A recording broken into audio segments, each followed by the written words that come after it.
like to call this village board meeting Tuesday, September 11th, 2012 to order. If we'd all stand, I'd like to have Eagle Scout Barry lead us in the Pledge of Allegiance. Pledge allegiance to the flag of the United States of America and to the republic for which it stands, one nation, under God, indivisible, with liberty and justice for all.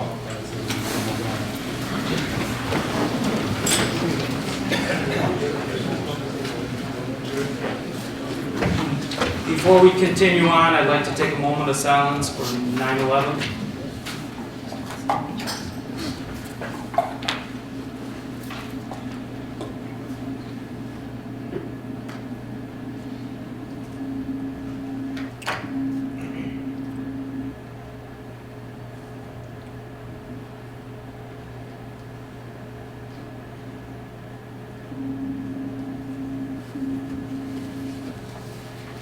Okay. Madam Clerk, please call the roll. Trustee Costa? Present. Trustee DeVivo?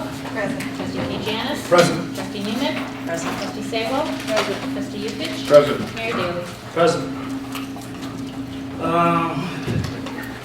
Let's see. Are there any amendments to the agenda? Okay. We're on E. Is there a motion to approve the minutes of August 6, 2012 meeting? So moved. First by Trustee DeVivo, Second. second by Trustee Nemec. Any discussion? All in favor say aye. Aye. All opposed say nay. Motion carries. Tonight we will be recognizing the achievement of Eagle Scout. Okay, now I'm going to have you say. For now. For now. Barry, please step up to the podium and tell the village board about your project and what it means to you to become an Eagle Scout. So on November 18th, 2011, I built corner fence decorative pieces at the Bob Trantina Farms around the garden that was on the left as you enter. And it was a great day. I had a lot of support from the troop and my cousins and family and friends, and we got done a lot quicker than we expected, and it was a great turnout. So I have a little speech prepared that I'll read now. Once an eagle, always an eagle. The prestigious rank of eagle is quite a feat to achieve, many people say. But the true honor and pride in becoming an Eagle Scout is only understood by a small part of the population. The real satisfaction does not come with the Eagle badge, pin, or ceremony. It comes from the sweat, hard work, and the frustrating moments in the journey along the way to a goal to become an Eagle Scout. Example is leadership. Through my many years in scouting, this is probably the most important thing I learned and needed to accept in order to become an effective leader. The fact that you must be able to organize yourself and the group and make effective decisions for the good of the group, all while setting a good example, is often difficult. Scouting has given me the opportunities to test my leadership skills and allow myself to make mistakes, as that is where I learn the most. This leadership is one of the many attributes I intend to take with me as I continue my life with high school, college, my future career, and all of the endeavors along the way. You must be able to step away from the situation, calm yourself, and look at it with a fresh pair of eyes. That is when you will be able to find the solution and the right way to handle the situation, explained my Scoutmaster, Mr. Frank Gonzalez. It was one of my first few campouts as Troop 63's senior patrol leader. It was the first morning, and my Scoutmaster could already see me getting frustrated. As the months went on, the experience I gained by leading the troop and testing out different methods to achieve what we wanted to get done, I went through the biggest leadership learning experience yet. By using the skills I had already had instilled in me, I began to learn new ways to make everyone cooperate and learn how to get everyone's attention without being a stickler. I was able to talk to each scout on their individual level, explaining things in ways they would understand and appreciate. When I look back at it now, I see myself getting worked up and making quite a few mistakes. Through those very moments, I see myself learning the most. Stress mixing into the equation made it even worse, but exposed me to some of the hardships I will eventually face. Being one of the many leadership experiences I had the opportunity to hold in scouting, the position of SPL was probably the most beneficial in terms of how to lead. Many people, including me at first, often have the false notion that in order to be an effective leader, you must be bossy, yell at everyone while doing all the work, and of course, be in charge or above everyone else. But this invalid idea was soon cleared out of my head.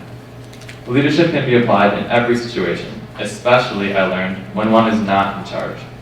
I plan to take this leadership and use it effectively not only in my educational path, but in my future career in whichever field I choose to study. Even if I am not head architect or lead engineer of a project, I know these very leadership experiences and qualities I gained as a teenager will help me carry out my task or job effectively, wherever and whenever that may be. Along with this leadership experience, I have gained many unforgettable memories throughout my scouting career and intend to make many more as I take up bigger leadership positions in the troop. Ranging from my first camp out, the camp out where I went below freezing, to my many summer camps, including our many hikes up Heart Attack Hill at Randsburg. When my boys become of age, I will definitely encourage them to join the scouting program. And, even if they choose not to participate, I will seek opportunities to help out the local scout troop, as scouting has given me so much, and I certainly have to give back. Thank you. Thank you very much.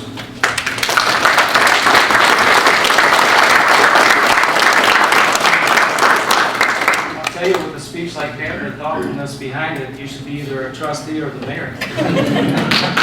Good job. Very good job. Okay, then we'll move on to reports and communications from the mayor and other officers. I'll start out. At our Homer Harvest Days Festival. Last weekend, the village co-hosted the Homer Harvest Days Festival with Homer Township. Both days of the event had terrific attendance. I want to thank the Homer Harvest Days Committee for all of their hard work and dedication.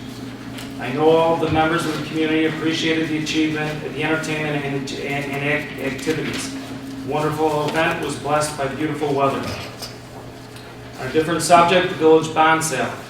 Today, the village sold bonds in order to realize $17 million with structured principal and interest payments not to exceed $2 million annually.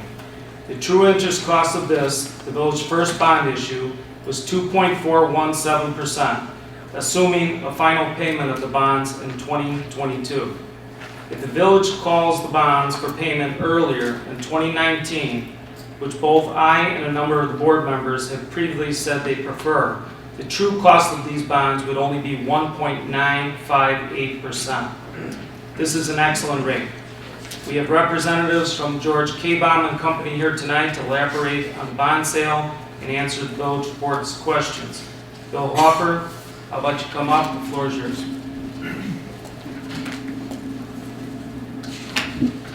Good evening. As we've discussed at several of the meetings, today was the day that we actually priced the bonds and sold them in the marketplace, and they received an excellent reception. The bonds, we've been working on it. The salespeople have been working on this with institutional investors going back to when we first received the rating from S&P.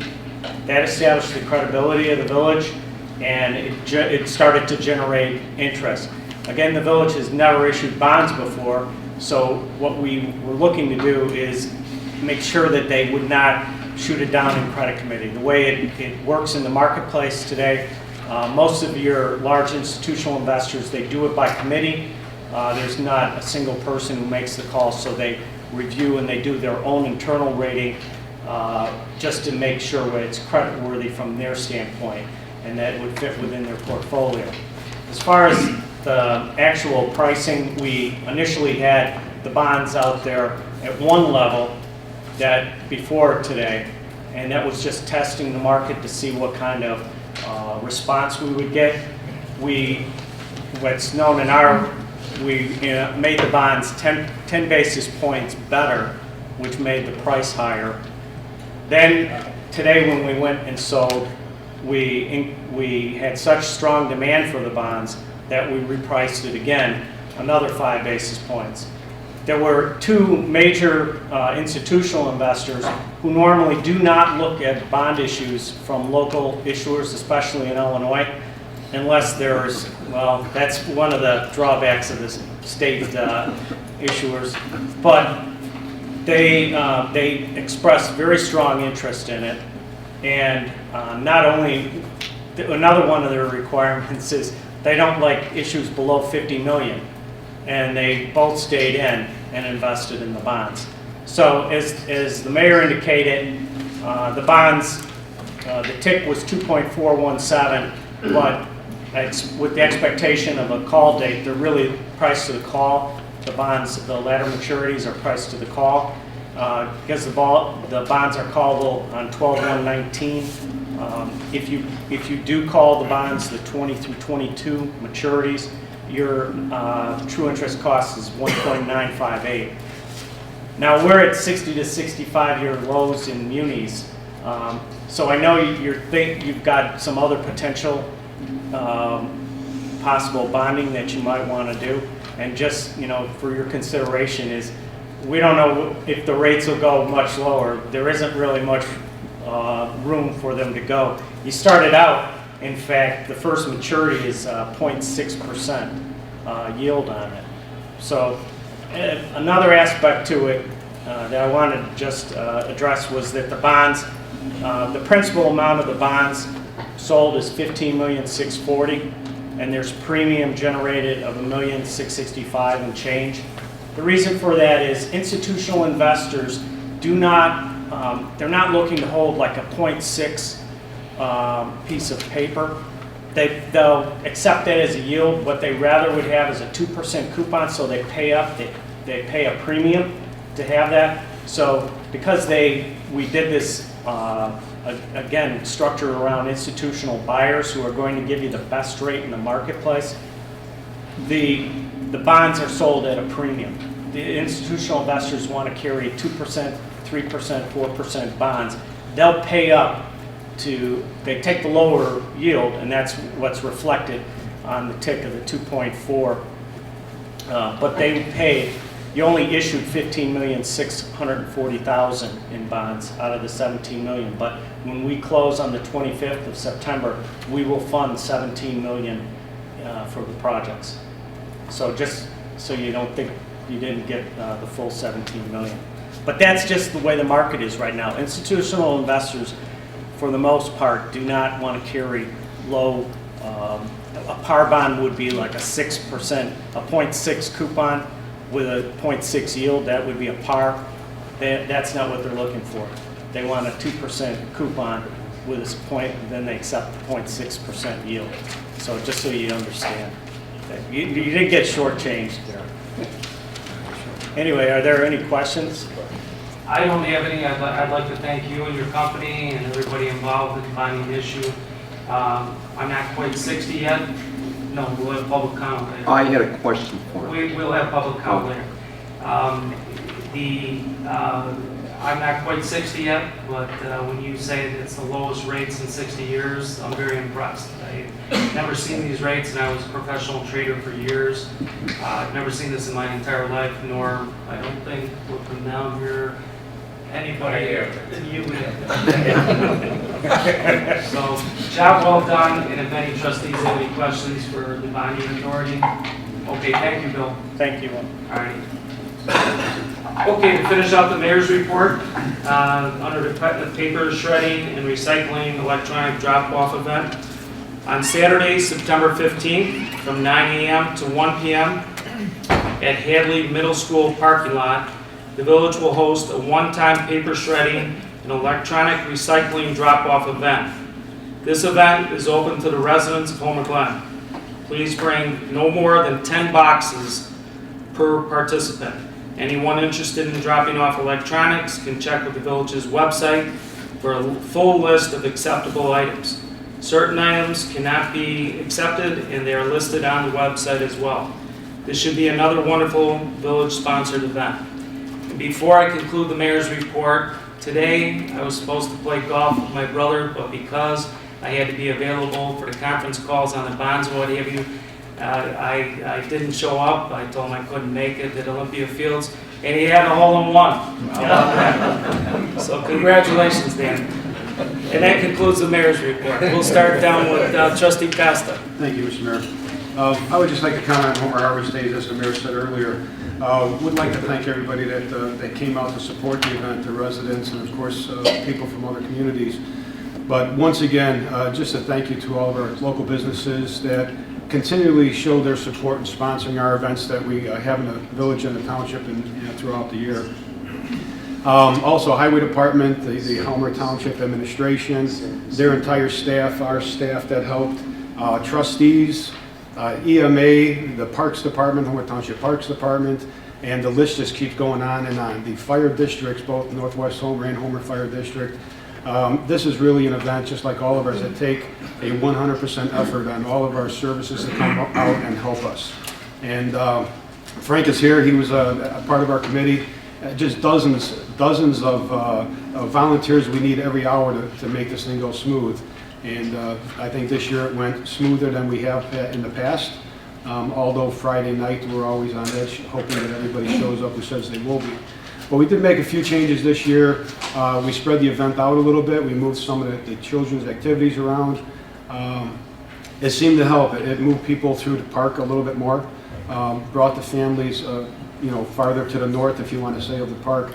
And I think I noticed this year that the actual park, the playground there, probably got more use than I've seen in the 5 years that we've been having it. At times there were kids waiting in line to get on the swings or getting on the slide, and that's a good thing. But thank you to everybody that came out. The bands were great, the food was great, the weather, we couldn't have asked for better if we ordered it. It's just a wonderful event, and would like to thank everybody for coming. And one more comment, I said this in the past. We estimated between 3,600 and 3,800 people that came out this weekend. And I can honestly say when the event was over on Saturday night at 5 o'clock, Saturday night at 5 o'clock, 6 o'clock first, and Sunday night at 5 o'clock, I picked up probably 4 napkins and 1 plate off the ground. And a couple other people picked up a couple things. The people that come to the events truly do show how they care about the community and they respect everybody that's there and the hard work that's put out. When you can walk around and pick up 3 things, when you have 3,800 or 10 things that you have 3,800 people at, that's something to say to everybody that comes out to show respect for our community, and hopefully that we do the same for everybody else's. I was going to play golf today. I know I would not have had a hole-in-one, so I'm good. But that is my report. Thank you. Thank you, Trustee Caston. Trustee Yukich? No report, Mr. Mayor. How about Trustee Sabo? Thank you, Mr. Mayor.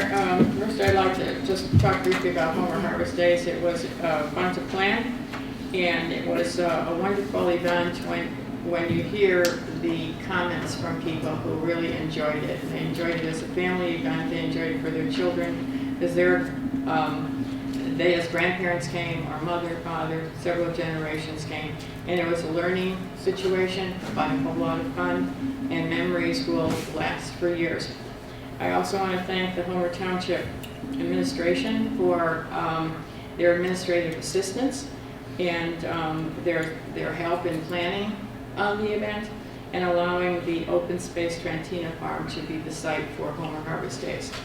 Now I'd like to report for the Environment Committee, and the first item is Homer Glen Lands Day.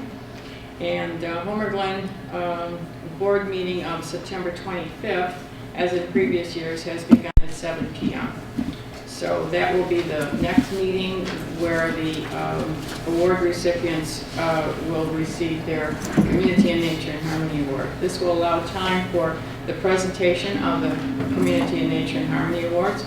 And during the celebration of Homer Glen Day this year, which is in conjunction with National Public Lands Day, 15 awards will be presented to individuals, organizations, and businesses in the Homer Glen community.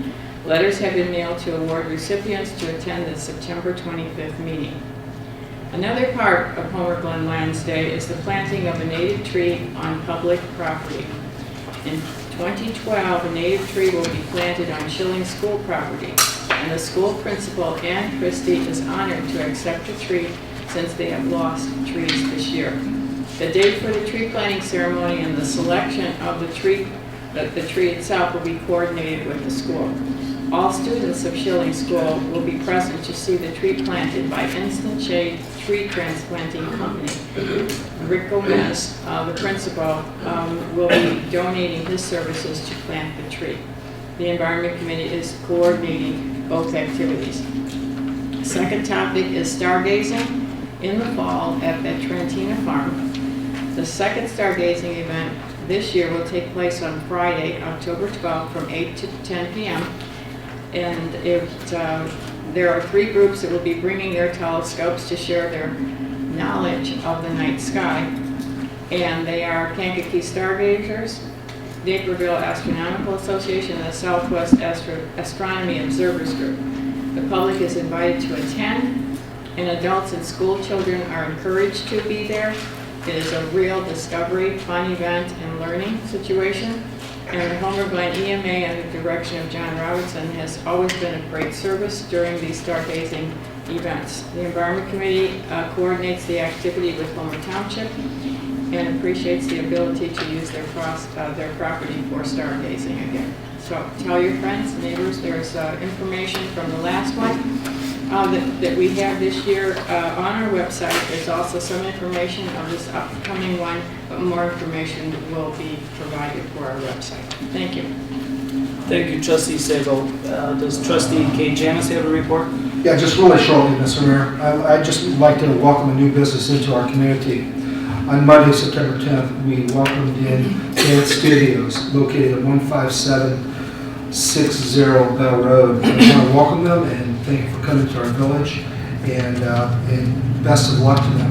Again, thank you for choosing our village to make your business home in Homer Glen. What was interesting when we were at the grand opening on Monday, the phone was ringing quite a bit. As you know, Mr. Mayor, you were there.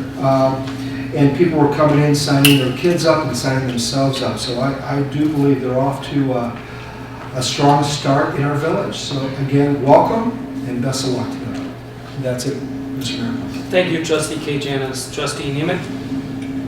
Thank you, Mr. Mayor. I just want to add my appreciation for the dance studio and staying in the village and expanding as they are.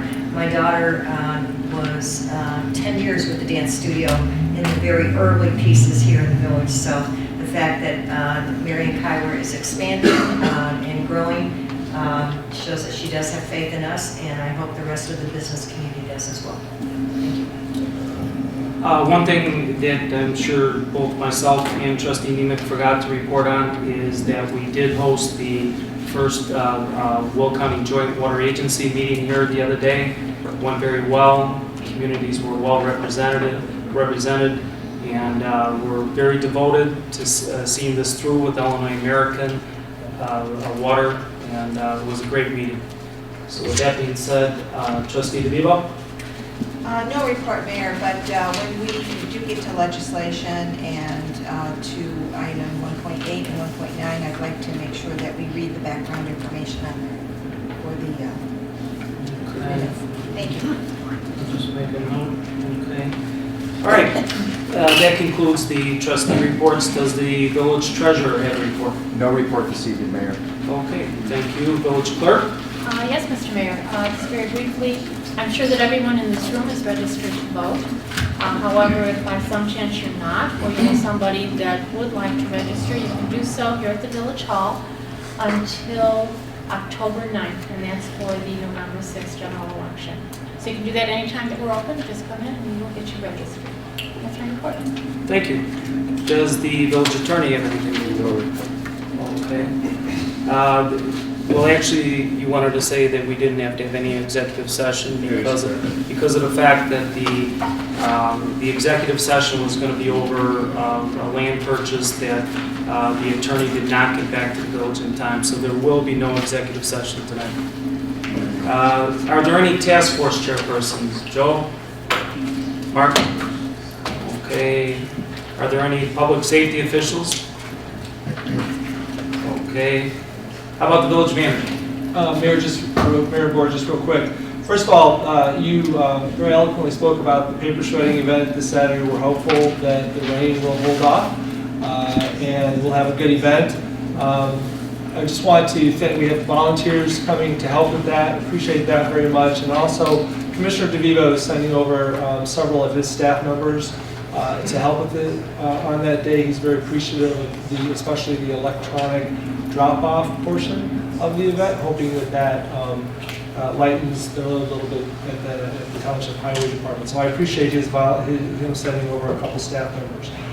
Today, a lot of people in the community, yesterday and today, a lot of people in the community got electric aggregation letters in the mail. They are going out in waves. They were not all mailed at the same time. We do, I have checked into the issue that sometimes arises with the different mailing addresses we have in the community. I was assured that that was addressed, but we are paying very close attention to that because we're fortunate enough to have maybe an elected official that lives in that area and a couple of people that work with us here. I would just say anyone in the community that is currently utilizing ComEd that does not get a letter in the mail about the electric aggregation, if they can just call Village Hall, let us know. We will get right on it. Thank you, Mayor. Thank you, Village Manager. The next portion of this meeting is public comment. Joe's bringing the list up. Thanks, Joe.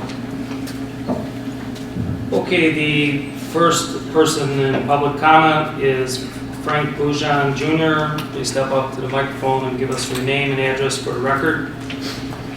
Frank Boujon, 131 Hidden Valley Drive. I had two topics that I wanted to discuss. The one was just asking Bill from BOM.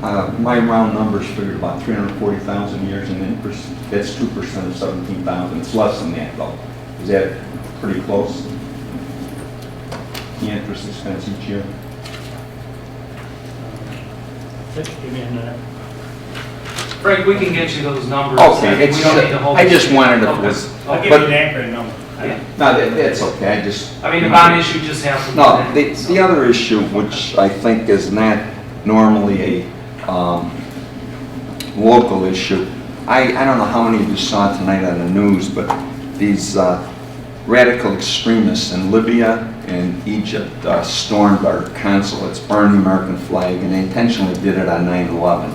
I want to suggest to the mayor and the trustees that they send an email to President Obama, Senator Durbin, Kirk, and Representative Judy Bigger, that we remove our people from there right now to save them from being hostages like we had happen in Iran. I don't know, did anybody see that tonight on the news? These people are crazy. They burned our flag, and then the consulate, our American consulate's apologizing to them because we hurt their feelings. Can you guys do something like that, or is that outside your jurisdiction? I would have to consult with the other trustees. I'll be in contact. Okay, but I'm really ticked about this, and I think we gotta act fast. You know, they burned the flags on September 11th. They did it intentionally. Egypt and Libya. I agree. I just saw it tonight on New Dobbs. All right, thank you. Thank you. The next speaker would be Kathleen Conley. Good evening, Mayor, Village Board. I'm here this evening to give you an update on the Forest Preserve Deer Management Program. Staff came out with their final recommendations. I was here a few months ago and gave you their preliminary report. Well, they now have a final report. It's about 10 pages long and also includes some maps. If you'd like to put it on your website, let me know if you would rather receive an email version or a hard copy, and I'll make sure you get that.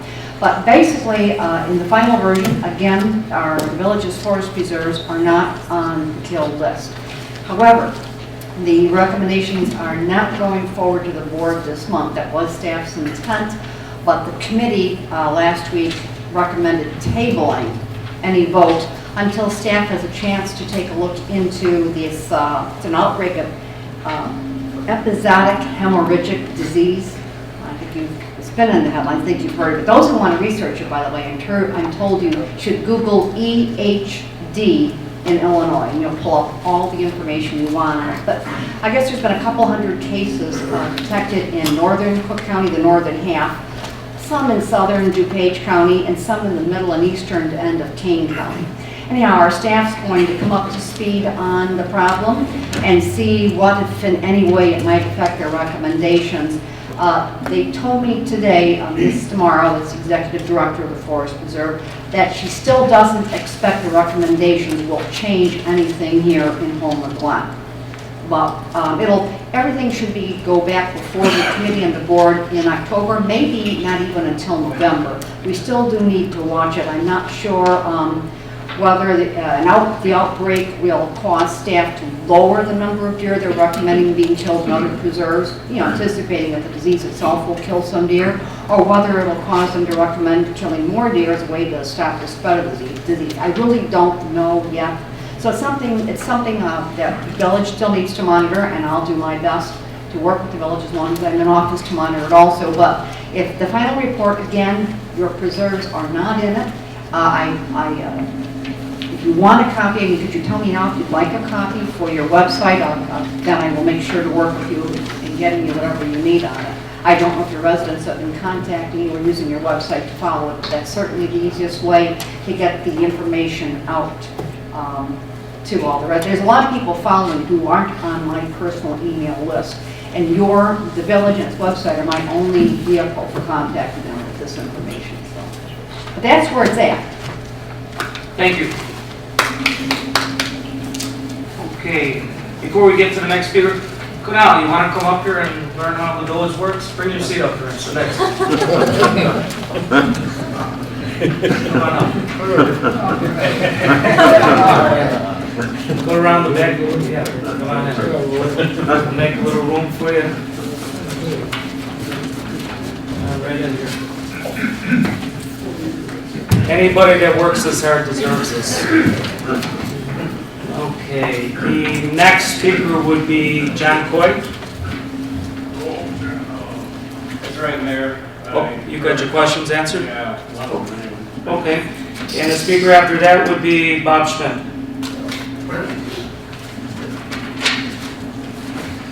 Good evening, Mayor, Board of Trustees, and yes, it's nice to see all you here. I'm not going to talk about water tonight. That you already heard me the other night. The business owners of 159th Street need your help. You have to stand up and work with the Illinois Department of Transportation to save the businesses on 159th Street. I had the opportunity to go to Orland Park, spent the time analyzing and measuring their unmodelable medians. The only place that their unmodelable medians were, they were 75 feet at each intersection, north and south. And those are all covered by traffic lights. One of the things, as the drawings show, the buildings that will be directly affected are the businesses on the south side of 159th Street.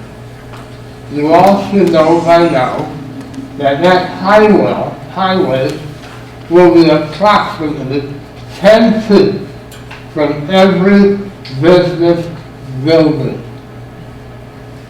I don't think that's very safe. I know none of you would want to sit in a picture window with semi-trailers driving 50 and 60 miles an hour on a divided highway.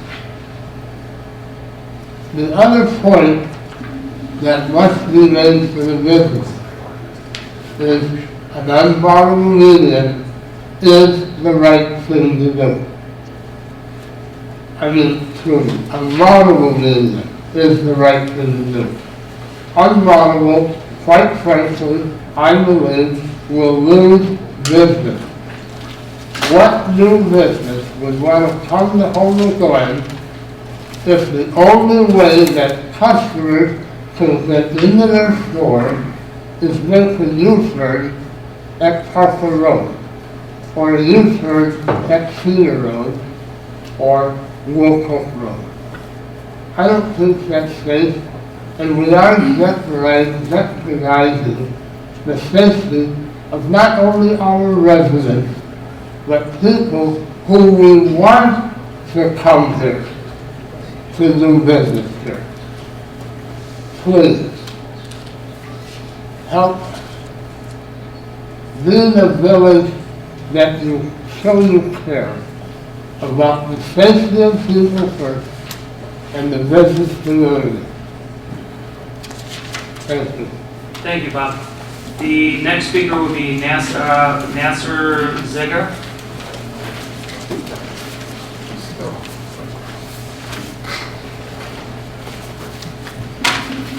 Hello, Mr. Mayor, trustees. I'm a resident. My name is Nasser Zigar. I've been a resident of Homer Glen, 12106 West 151st Street since 1988. I'm here requesting a variance that we found this ordinance after the fact. Back in March 27th, I appeared in front of this board and working diligently with Mr. Ed Cage and Aaron, tried to figure out a way that I could build my building that burned down August 12th, 2011. It was a devastating fire. It set me back. I suffered much financial issues. And I purchased the building based on your approval. And now that I request that, I met with the Planning Commission and Aaron, we came up with a reasonable way to block any obstruction near the buildings whatsoever. I have photos, Aaron's taken photos. It's 5-acre parcel. To the north of me is a tree nursery that's uphill, so no homes can see it. To the west of me, where the building's going, it's large mature trees blocking that view. The south side is me, I'll be seeing it. The west side is that body shop, which again, I covered with trees. Since I moved in, I've planted literally about 150 trees on that location. Now I have about 50 fruit trees that are bearing a lot of fruit. And I want to expand on the farming part of it. So after the zoning was approved, I went ahead and purchased the building. And then I hired a general contractor to build the building. And he came into the village hall, filed for his the permit and et cetera. I received a call 2 or 3 days after that indicating that an ordinance was found by the building department that no one knew about that says brick is required on the first level. Having already purchased the building, that was a setback to me, more devastation, more time, more financial burden. I have no way of stopping this building. It's been purchased already.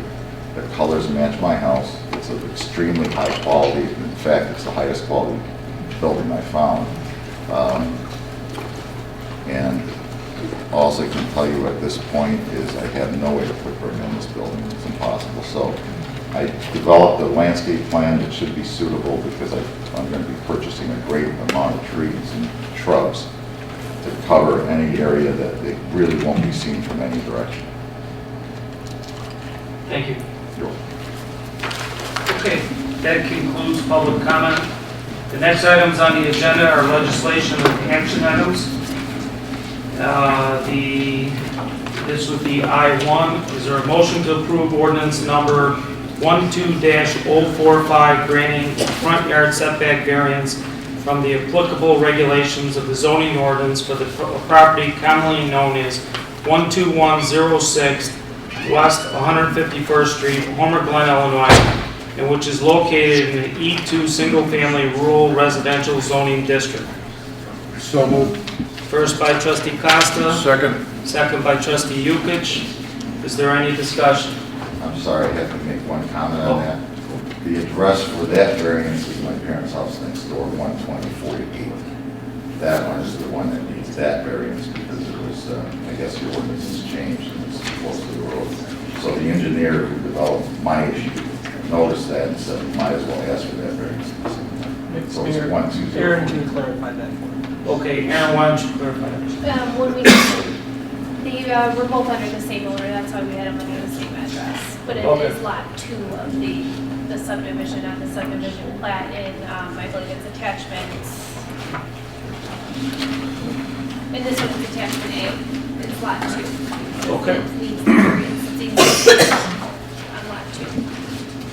Okay, is there any questions or comment, discussion? Madam Clerk, please call the roll.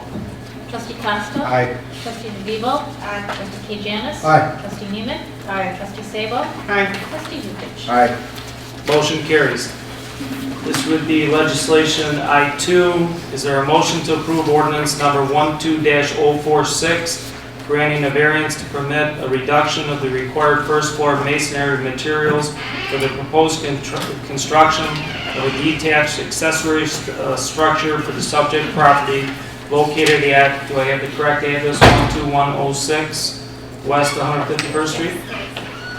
Condition upon the following: the submission, review, and approval by village staff of a landscaping plan with a screening height of the first floor on the west side of the village, or that west side of the building, within 1 year of the village board's approval. So moved. First by trustee, which was that, Yukich? Second. Second by trustee Costa. Any discussion? Yeah, yes, trustee Sabo? It mentions a landscape plan that I think what they're doing is very lovely. I just wanted to make one comment about silver maple, that you might check with an arborist to see the what the silver maple roots do. I have heard, not having had one myself, but they do eventually cause problems. So I just might check that out. Okay, thank you. Trustee Neiman? Just a question of clarification, and did I hear right that this gentleman first was unaware that we had a masonry ordinance? We did that in 2001, right after we incorporated. I'm just curious, and it's not about, this isn't about your situation right now, it's more about the fact that we didn't know that we had a masonry No, we know, ordinance? we knew, it was just missed on this item. I can't really explain why. It was just an error and it was caught on the building permit review. So it was just a staff mistake, unfortunately. Okay, all right. Well, I have no intention of hurting the landowner because we made an error in judgment. I realized that this would be pretty impossible to go back and try to redo at this point. I just want to make certain that we, because this was a pretty hotly contested ordinance that kept coming back to us until I think we finally got it right. So. Okay. Any further discussion? Madam Clerk, please call the roll. Trustee DeVivo? Aye. Trustee Janis? Aye. Trustee Neiman? Aye. Trustee Sabo? Aye. Trustee Yukich? Aye. Trustee Costa? Aye. Motion carries. Good luck with your building. Thank you, board, mayor and board members, I appreciate it. All righty. Have a good night. We're on I-3. Is there a motion to change the September 25th village board meeting start time from 7:30 p.m. to 7 p.m. for the benefit of the Community and Nature and Harmony Award ceremony? I so move. First by trustee Sabo, Second. second by trustee Costa. Is there any discussion? Madam Clerk, please call the roll. Trustee Janis? Aye. Trustee Neiman? Aye. Trustee Sabo? Aye. Trustee Yukich? Aye. Trustee Costa? Aye. Trustee DeVivo? Motion carries.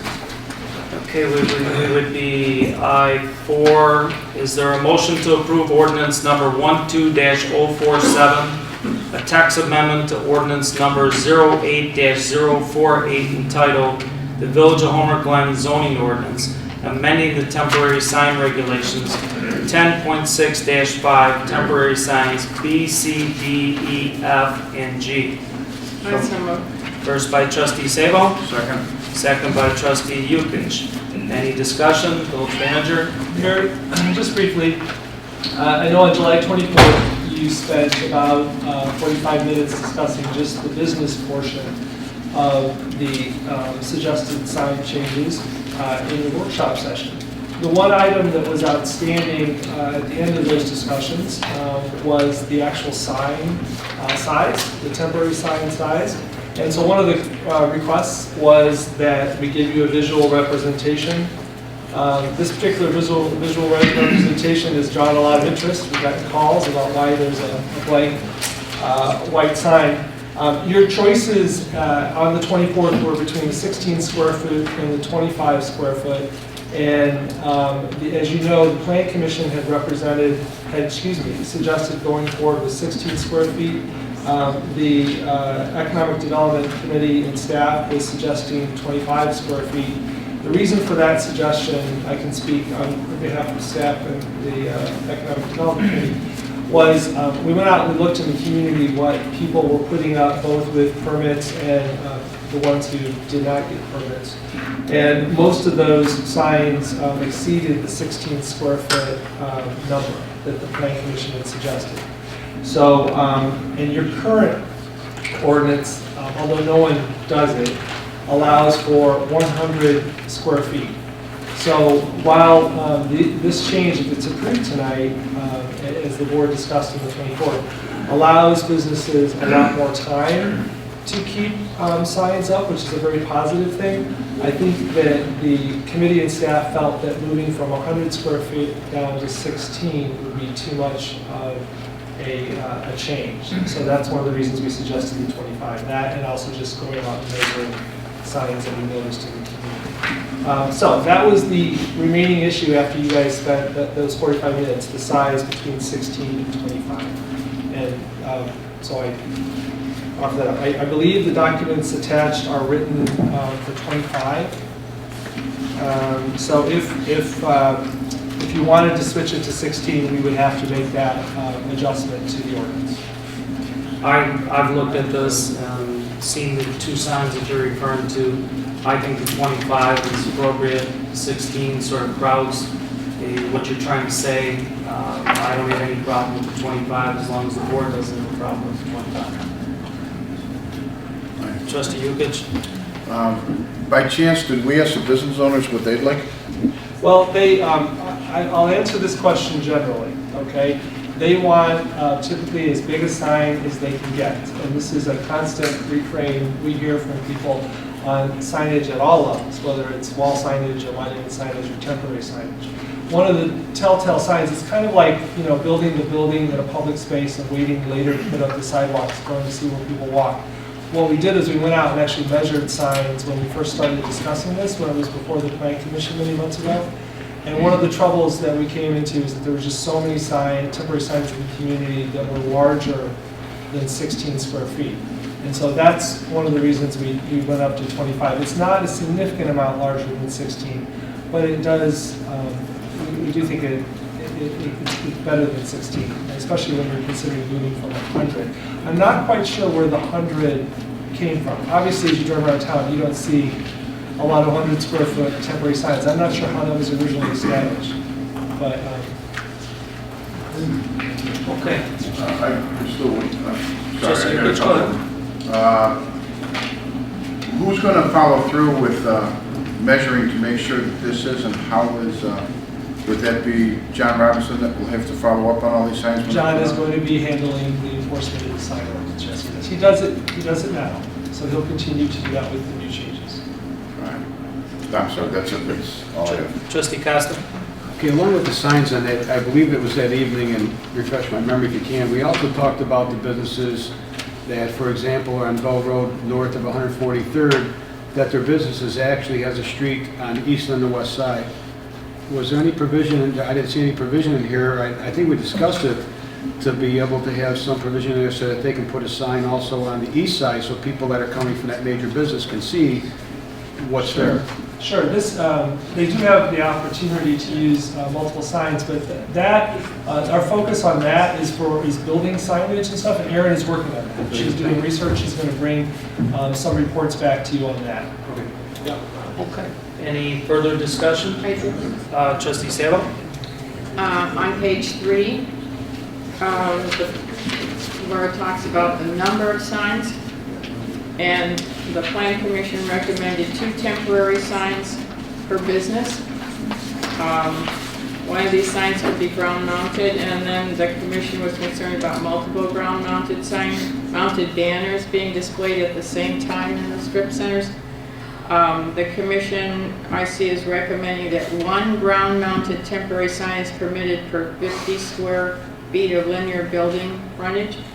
this means that Homertown Square could have 6 because they have 300 linear feet of building frontage. So 6 ground-mounted temporary signs would be permitted with this ordinance. So I'm questioning 6. Sure. I like to see how that would look. I think that when we see the picture there, they say a picture's worth 1,000 words. It really does show us the difference in size, especially when you're outside. Sign inside, looking at sign inside is so different. So here are 6. Right. Within I contemplated bringing in, we actually have that sign, or one of those signs in the office. If you bring it in here and you look at it in this room, that's not the 25 square foot sign looks enormous. But you take it out and put it on the parcel, it looks much smaller. Yeah. If I could address your question about the 6 signs. Both the committee, the Economic Development Committee, and the Planning Commission talked about this at great length. They did not want to penalize or do anything that they thought would penalize the business that's located in strip centers, especially since we're trying to fill some empty strip centers. It tends to be a place where you have occupancies. And so they tried to figure out a way that would allow, multiple businesses in that strip center to put up signage that they didn't feel would be tacky anyway. I think we're going to have to watch it pretty carefully and see. One of the interesting things about it is that, there are some businesses that use temporary signage regularly. And then there are other businesses that never use temporary signage. So I think one of the things that we could do from a staff perspective is when this starts in 2013, pay very close attention to how that's working in the strip centers. And if we feel that it's not working appropriately, if we feel that it's being overused, to come back to the board and talk to you about it. Quite frankly, I'm betting that you will probably almost never see 4, 5, 6 signs. And I think you'll see them occasionally, and you'll see them at off times because people have specials at different times or anything. But we want to keep very close eye on that and report back to you about it. And of course, you'll also see it, and you may have some opinions on it. Okay, so say Homertown Square has multiple businesses. Homertown Square has multiple businesses, so that 6 different businesses then could have their own sign out there. Is that what we're saying? Correct. They would have to be appropriately spaced, and there would have to be distance between them. Okay. For X amount of days. For a certain amount. Yes, right. Okay, any further questions, Trustee Sale? One final thing I would just say, we have been paying attention to the shopping center. We've been paying attention to signage as we approach these discussions. And that particular shopping center actually has not had a lot of temporary signage. It may change as we draw attention to these changes, that may change. But actually they've had a pretty reasonable, low amount of signage to date. Okay, now it also says on page 2, these signs cannot be located in a public right-of-way, so Where are they going to put them? Well, how does that work? Sure. Well, there are a number of temporary signs that are located on the shopping center parcels right now. I mean, they're supposed to be located on their parcels. It will get more difficult along Bell Road as the right-of-way expands. So we probably will have to look at that after the construction project is done and see. That they are required to put it on their private property, on the shopping center's property. Okay. And I'd like to add that, as we at CD move forward on this discussion and this topic, it was quite evident to us that currently there seems to be a potpourri of signs out there, a wide aspect of different signs, remote and otherwise. So we worked and communicated with each other to listening to our business community, what they were telling us. Also keeping in mind that we want to keep our current businesses very viable when they're running promotions, but being very fair and equitable to their neighbor, business neighbor. So as we move forward, we had these discussions about multiple signs at some of these locations. And that's where we came up with some of the sign size recommendations, length of time recommendations, And that's how we decided to put our recommendation forward, so it can go to the planning commission. So one is keep our businesses very viable as they run promotions, and they need that extra customer traffic. We also understand a lot of the business traffic happens due to the fact it's spontaneous traffic, that they didn't realize that business was there. It's hidden deep inside of a strip center or behind other strip centers. So we want to allow them the opportunity to market themselves on special promotions, and that's what we came up with these recommendations. Okay, is there any further discussion, Trustee Dean? I personally think the 25 square foot sign is big, very big, and I think that there are, well, one of the things that we've discussed is the need for a variation in signage throughout our community. For example, 159th Street, because of the speed limit, we need a different type of signage and rules governing the signage along there. I know when I was co-chair of CED, that's one of the issues that we were trying to address, was that 159th Street is a little bit different than Bell Road or 143rd, because, and it will be even more so with the changes. So I'm not comfortable with the 25 square foot sign. I am willing to see how it looks, but with the caveat that I would probably, I think it's going to look too crowded. I think we're going to be looking more like the Village of Billboards than Homer Glen right now. Also, is that considered right away? That we have those up on, that's our, actually that is just behind, I think that's our public property ourselves. I think that's our property, right in line. I'd have to go out there, like it might be a foot off. Okay. Our property is pretty close to the curb over there actually, so I think that's on our property, usually the signs. Okay, okay, because that's right at the corner of 151st and... It is, that's a fully improved corner, so the right-of-way doesn't go back as far as it does in some places. Okay, because I know that a lot of times there are signs that are right at the corner of, on 143rd and Dominic's, yes, right there. And I agree. I think Trustee Yukich, who said, if we're going to do this, let's enforce it too. Because that's the only way we're going to be able to manage it. Well, I think that's one of the great things about making these changes now. Everybody's informed about it. We've talked about it. Everybody's going to be on the same page whatever you decide, and we're going to give businesses, it doesn't go into effect until January 1st, so we're going to have time to educate. We've already talked to the chamber, about what they can do to help us to educate people, and so we'll have time to do that. And then when January 1 hits, it's full enforcement. So. Okay, is there any further discussion? Madam Clerk, please call the roll. Trustee Nemeth? Aye. Trustee Sabo? Aye. Trustee Yukich? Aye. Trustee Costa? Aye. Trustee DeVito?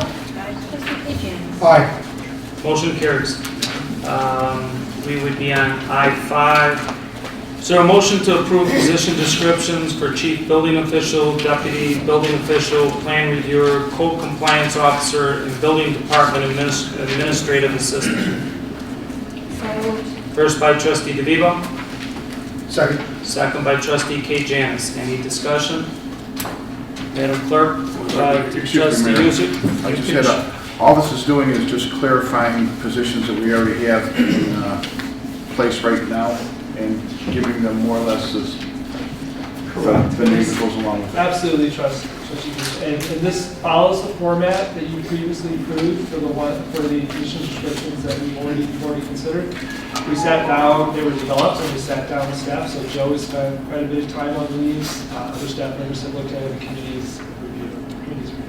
I just want to make sure they know that we're not hiring more people. Correct. We're just giving Existing positions. Correct. Okay. Well, Okay, thank is you. there any further discussion? Yeah.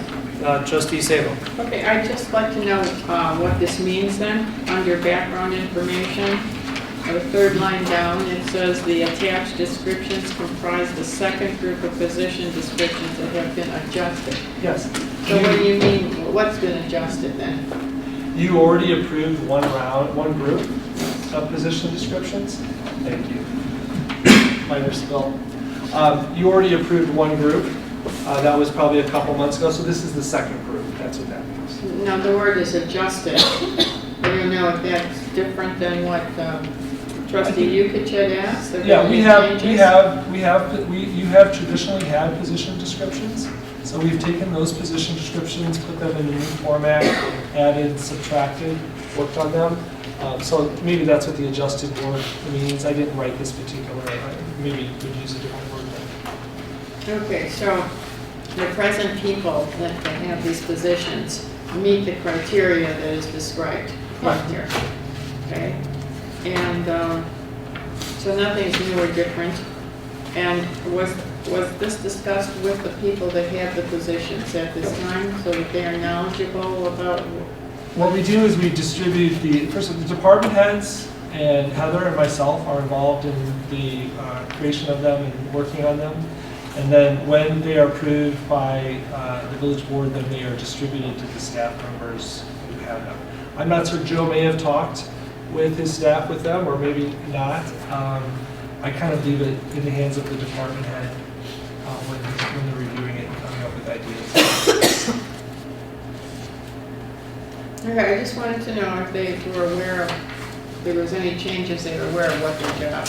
There's no major changes to anyone's responsibility. Okay. Clarifications, things like that, but no one's being handed over, another All right. big item to yeah. Okay, thank you. Is there any further discussion? Madam Clerk, please call the roll. Trustee Sabo? Aye. Trustee Yukich? Aye. Trustee Costa? Aye. Trustee DeVivo? Aye. Trustee Kejanis? Aye. Trustee Neiman? Aye. Motion carries. Is there a motion to approve payment in the amount of $15,000 for analytical services rendered in connection with the $17 million Village of Homer Glen, Will, and Cook County, Illinois General Obligation Bond Series 201 or 2012A? It is understood that this payment will be paid for out of the bond proceeds. So moved. First by Trustee DeVivo, Second. second by Trustee Kejanis. Is there any discussion? Madam Clerk, please call the roll. Trustee Yukich? Aye. Trustee Costa? Aye. Trustee DeVivo? Aye. Trustee Kejanis? Aye. Trustee Neiman? Aye. Trustee Sabo? Aye. Okay, motion carries. We would be I-7. Is there a motion to approve a proclamation designating Constitution Week, September 17th through the 23rd in the Village of Homer Glen? So moved. First by Trustee Costa, Second. second by Trustee Kejanis. Any discussion? Madam Clerk, please call the roll. Trustee Costa? Aye. Trustee DeVivo? Aye. Trustee Kejanis? Aye. Trustee Neiman? Aye. Trustee Sabo? Aye. Trustee Yukich? Aye. Okay, motion carries. We would be on I-9. Is there a motion to allow the Aye. Okay, hold on, skip one. Okay, you're correct about that.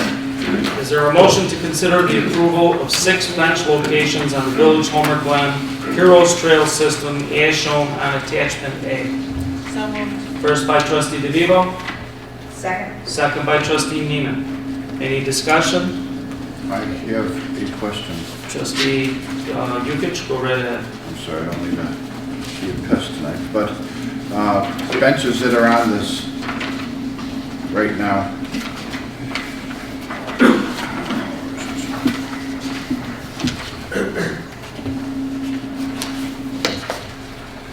It's on the next one. All I want to do is bring up that the benches that they had suggested for the trail would have a bar in the middle. Yes. Yes. Yeah. I would like, just, if it's in this one or it's in the next one, just to go to a normal bench. I've talked to a lot of people that are runners and people that take a long walk and are sometimes if their back is hurting, they want to be able to lay down, stretch it, snap it rather than laying on the ground. If you put a bar in the middle, you kind of eliminate a seat. You definitely eliminate anyone laying down. If we're putting it up because we're worried about people falling asleep on them, I don't think that's going to happen. So, my opinion, straight bench, just my opinion. Very good. Neither of these 2 items tonight involve actually the bench themselves. This one involves the location. There are pros and cons to putting a railing in the middle. You see that mostly at train stations in the downtown areas where there might be more of a concentration of people that go from community to communities and public transportation. So I don't know that we're looking to put a divider in the middle of these benches or not. I would say about these locations, just so you can feel comfortable, I know the committee spent quite 2 meetings discussing it, and the chairman of the committee went out and looked at the locations along with Michael and I. All of these locations were picked for very specific reasons. So you can be very confident in these locations. We did not want to put benches right behind people's homes so that someone would be sitting looking into, you know, a sliding glass door or looking at a swimming pool. We wanted to put benches at the top of a hill, which is very common on trails, so that people that climb a hill, which we have a couple of them, reach the top and they're able to sit down and rest. We had to look for topography reasons because we needed flat areas. We can't install these pads in slanted areas. So we actually spent quite a bit of time to figure out these locations, just to let you know. Okay, does that answer your question? Yes, it does. Okay, is there any other discussion? Madam Clerk, please call the roll. Trustee DeVivo? Aye. Trustee Janis? Aye. Trustee Nemeth? Aye. Trustee Sabo? Aye. Trustee Yukich? Aye. Trustee Costa? Aye. Motion carries. Okay, now we're at I-9. Let's get that again. Is there a motion to allow the Homer Glen Foundation to install and perpetually care for a planting and remembrance area as shown on Attachment B on the village's Heroes Trail System, Hiawatha Drive location, honoring PFC Michael Oliveri and soldiers and veterans? So moved. First by Trustee Costa, Second. second by Trustee Yukich. Any discussion? Madam Clerk, please call the roll. Trustee Janis? Aye. Trustee Nemeth? Aye. Trustee Sabo? Aye. Trustee Yukich? Aye. Trustee Costa? Aye. Trustee DeVivo? Aye. Mayor, if I could just for a moment, if I can just be indulged for a second. I know that Matt is in the audience, and Matt Siska is in, he just came in, right? And of course, Matt is a community volunteer, does all sorts of things, he's everywhere. We appreciate his good service. He has spent a lot of time developing this and was before the committee several times, I think, and the committee gave him some suggestions. I think one of the suggestions was the pavers so people could walk to see the monuments and stuff. So it's really been a very collaborative effort. We appreciate all of the time that Matt puts in. He's really put in a lot of time on this. So. Thank you. Motion carries. I-10. The village board has 2 possible motions to consider this evening. Would a board member like to make a motion for consideration? Option number 1, is there a motion to consider approval of ordinance number 12-018, granting an exterior construction variance and a major amendment to an existing planned unit development with exceptions for the side and rear yard setbacks and for parking for certain real property here within legally described and located generally at 12565 Renaissance Circle, Homer Glen, Illinois. So moved. First by Trustee Janis. Second. Second by Trustee DeVivo. Okay, discussion. Mayor, I would just point out that the petitioner is here tonight, Jeff Courtney, who's Vice President of Development and Construction. And he's here basically to present the petitioner's case. Mayor, I leave it back to you if you want to recognize Jeff, but he is here with some of the people that are working with him on this project. Yes, Jeff, why don't you step up and say, what you want to say before he says this. I want to tell you that the petitioner was before us quite some time ago. He stated, the board stated that they would like to see it come back to the board with compliance, and at that time they would issue a permit. The petitioner is compliant with the landscaping plan, the final engineering, and he's within 0.7% of meeting the lighting ordinance. This is a $25 million project in Homer Glen that maybe someday I'll live in as an elderly person, or maybe one of your parents, or maybe some trustees.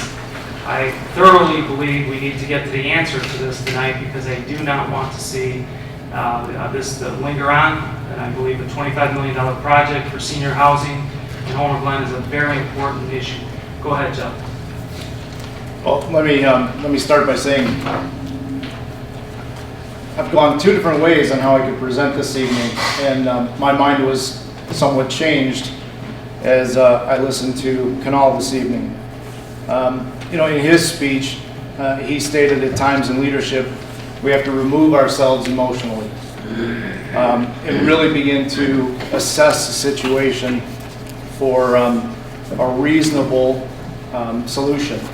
And I have to I'll admit that I have to apologize to Aaron and other staff at times for becoming emotional over the decisions and the tasks at hand. I, in our last meeting, mentioned that I would do my best not to get historical or hysterical over what was taking place and all the effort that all of us were putting into this. You'll recall the last time I was here was April 10th. When we left that meeting, we fully intended on being back within 2 to 3 weeks tops in presenting to you that we were able to completely meet the ordinance. I recognize the importance of the Dark Sky Initiative to Homer Glen, the state's acknowledgement of and awards to that fact to Homer Glen, the widespread recognition that you all are getting over this Dark Sky Initiative. I've been on your side of the bench in my local community. I sit on the Planning Commission. I've had to assess things. I've had a lot of emotion tied up in what I personally believe is right for my community. I've been called at times to step back from my own emotion and assess the overall benefit to the community and the individual end user. And I understand that it's difficult to do. I'm confident this board understands that Providence Life Services has the best interest at heart for our end user community, residents, as well as the community. I think I've said all that I can say concerning our position, recognizing the importance on the lighting.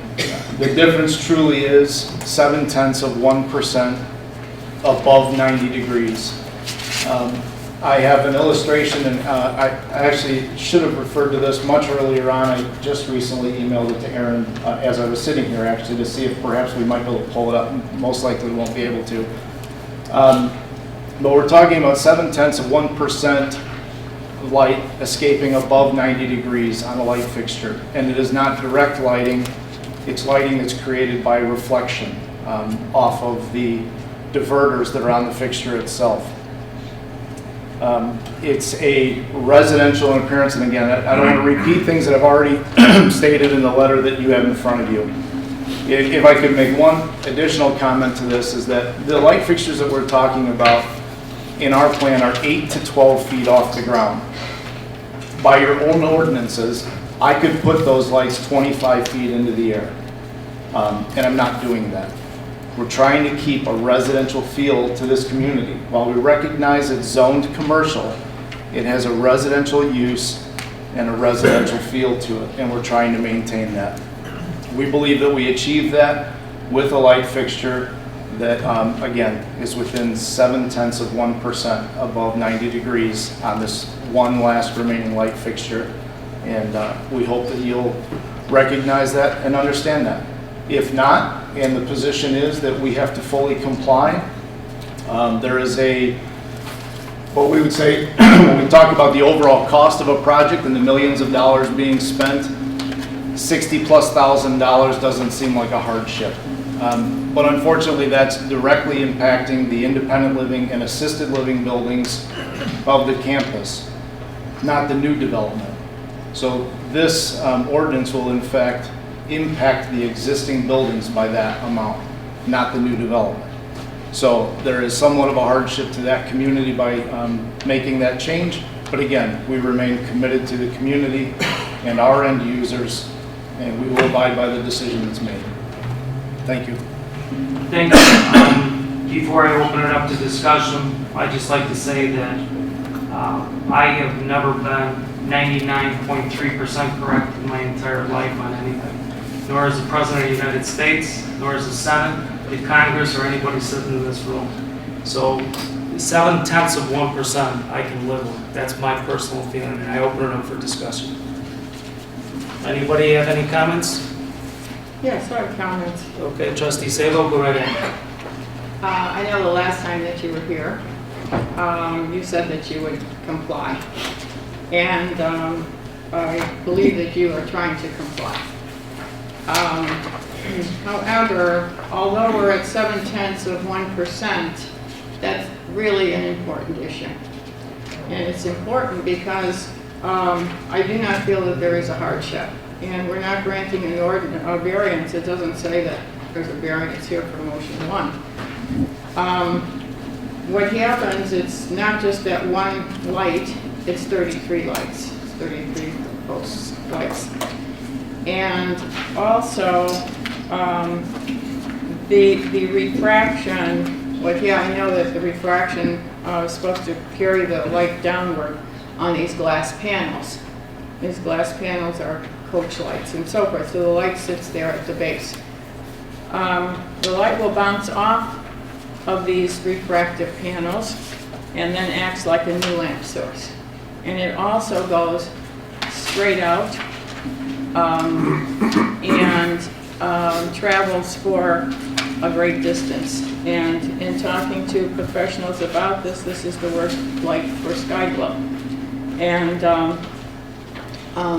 so the bulb does shine through this prismatic panels and refractive panels. I don't think it's doing what we would really like to do. So I'm going to ask you this.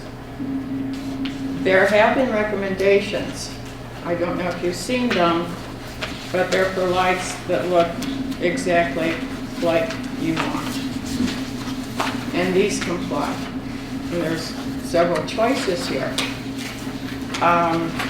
And I do know that you say that you're going with Hasco Phillips, or you're working, those are the poles that they have. But these lights can be put on those poles. You have 3 different poles that you are taking your old world fixture and placing on these poles, so you do have to do some adaptive measures. But these look like these, and these comply. So we're not asking you to spend $60,000 more because the poles, I know, are the expensive part. But I'd like you to consider this.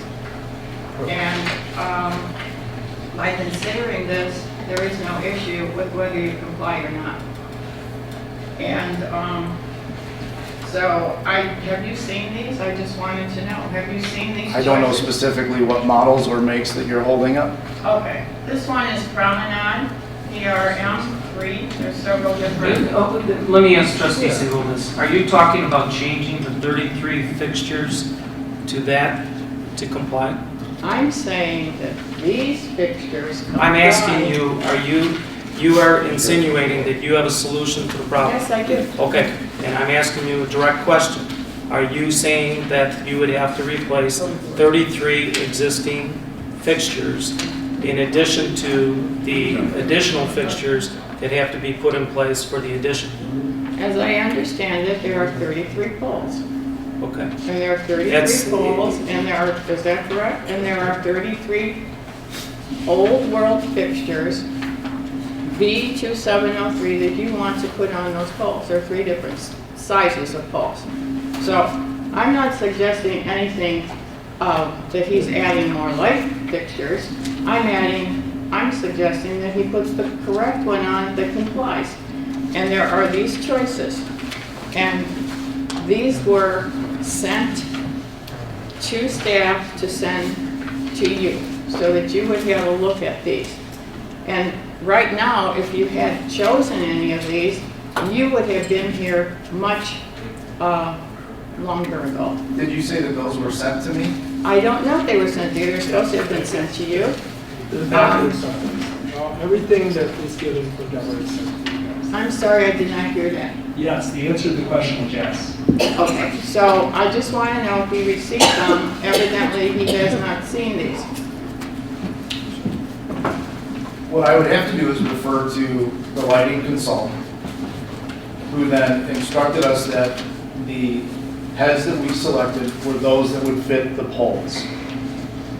If you're suggesting that those heads fit the poles that we currently have in place, that has not been presented to us. What I am suggesting is that these are the light heads, or these are the fixtures that resemble your old work fixture. I understand that. Would comply, and there should be, probably would be some adaptation. Now, you're probably adapting anyway because you have 3 different sizes of poles. So, 3 different lengths of poles, heights. Okay. That doesn't change the diameter of the pole that the head sits on or the electrical requirements for that head. I would have to take those and see whether or not that would be the case. If they'll fit on the poles, then we can probably do that. If If they not, don't fit on the poles, I would suggest that there would be some way to adapt them to the poles. Yeah, they can make a sleeve that would fit around the outside of this, to fit the opposite pole. The whole point is here, and what Trustee Sable had said, and I said before, is we're not trying to cost you any more money. We're trying to stop you from spending more money, because the rest of the lights that are on the property have to be changed over by 2018. If you buy something that you can put on an existing pole, which you have to do in the first place because you're going to be installing new lights, there should be no difference between the two. And you should have been shown these pictures before. That's why we told you, all you have to do is call us. We'll help you out any way we can. We want you to be here. We want you to put the business up. We want you to put it up in a timely fashion. We don't want it to cost you any more money. I'm a businessman myself. I know what it's like. But there is an ordinance that says this is what is expected of you, along with every single solitary person that does come before this village board, to comply. All it is, and I'm not saying this is your fault. If you haven't seen these pictures, then somewhere along the line there was a snafu. And all we're trying to do is address it so you do not have a problem. Cameron, let me finish before you interrupt, please. Let me finish before you interrupt. Go ahead, Trustee. You can. So all we're trying to do is make it as simple as possible for you, and it makes it simpler for us, because the next person that comes before the board, if we let you have 0.7, what happens if he comes, well, I'm only 0.8, or I'm only 0.9? The whole idea is, this ordinance was written by this previous board, and this board now relaxed it a little bit to make it easier on the builders. All we're trying to do is get you to comply to it, and if you haven't had a chance to look at these lights, look at the lights. They might be cheaper, and it might work out better for you. I trusted my consultants that they would have informed me of that. Before I let Trustee K. Janis go, last meeting we had with these folks, and this is verbatim, it wasn't going to cost them any more money. It wasn't going to cost them any more money or time to come here. Now you're hearing from the petitioner for 0.7% is going to cost approximately $60,000 to install. Now, we just had an ordinance that we changed the temporary sign ordinance from whatever it was to 100 square feet. I mean, this is 0.7%. We just had a temporary sign ordinance go. You saw the size of the sign that used to be, and you moved it to the size of the sign that it's going to be, but you can't accept 0.7% when it's going to cost the petitioner $60,000? I have a problem with that. Well, how do you know it's going to cost them $60,000? He just finished saying it. How much of the bulbs you're going to buy right now? How much of the lights you're going to buy right now? Let me express this comment. Yes, it's been a long time, but I believe in August, and correct me if I'm wrong, you all changed your ordinance because it was unachievable. You could not hit the dark sky requirement and the 15-to-1 ratio. Correct. And you changed your ordinance in August because of that. No, I beg your pardon. I don't know why you think we changed that. You reduced the 15-to-1 ratio requirement. That did not hold up development. That was not your It changed my direction. What? It changed our direction because I believe the outside consultant at that time, on a phone conversation that I was in, explained that it was unachievable with both dark sky element and dark sky initiative and the 15-to-1 ratio. By dropping the 15-to-1 ratio, we could then come in full dark sky and comply. And unfortunately, yes, I can change all these heads to meet your dark sky initiative. Unfortunately, we will end up with a poorly lit site that is not safe for the residents. That's why I said, in your motion, if you choose for me to change them, I will change them. Your end result will not be pleasing to you or to my end user, and I will comply with that. Now, that is our last meeting in April. May, June, July, August. 5 months I spent chasing a rabbit. Cost me $15,000 to $20,000. I've yet to receive your final bill from your outside consultant that I will pay for. You know, I'm sorry. I mean, this has taken too long. I agree. I agree that it has taken too long. I don't know why it's taken that long. And I think part of the reason it's taken too long is because you have not seen these. And as far as the 15.1 ratio, that has to do with spacing of light poles. It has to do with the lights that are coming together and so forth. It is up to you, since you are not restricted to that, it is up to you to make it happen. We do not want to be in the lighting design business. That does not hamper you. Okay. That does not hamper you at all. I'm Whether getting the 15 emotional and I'm getting historical and hysterical. Whether the 15 to 1 is in there or it's not in there, that's up to you to space the poles as you feel they should be spaced, or your light consultant feels that they should be spaced. So they should then redo their concrete posts, reset their poles to make the lighting better in the facility there, at additional cost, beyond the cost what we're talking about right now. Hold on here, Trustee Sabo. Trustee K. Janice wanted to say something. Yes, Mr. Mayor, I do believe the petitioner has worked diligently in the spirit of our ordinance. Less than 1%,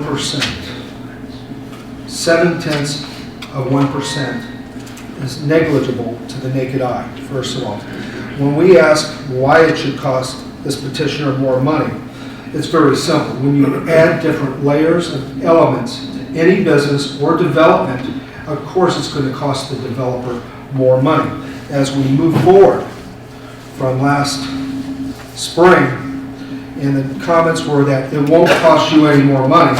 Well, we all could kind of reflect back on that. Of course it was going to cost more money because it takes more site planning, more review from their professional services, engineering, legal staff, and what have you. Of course it was going to cost more money. I do believe the petitioner, in the spirit of the ordinance, has done everything within their power to keep costs down for their current residents. Maybe $100 a year or $200 a year may not mean a whole lot to some of us, but those on fixed income, it means whether or not they're buying the prescription drugs that month or not. So let's understand this. This is also a life safety issue in that parking lot. We do have winter storms out here. We do have black ice on pavements. Now, if that parking lot's not well lit in this residential community, we are subjecting those residents to bodily harm, whether it's from a snow plow coming through the parking lot or just walking across black ice. So we have to understand this. 0.7%. Negligible. Negligible.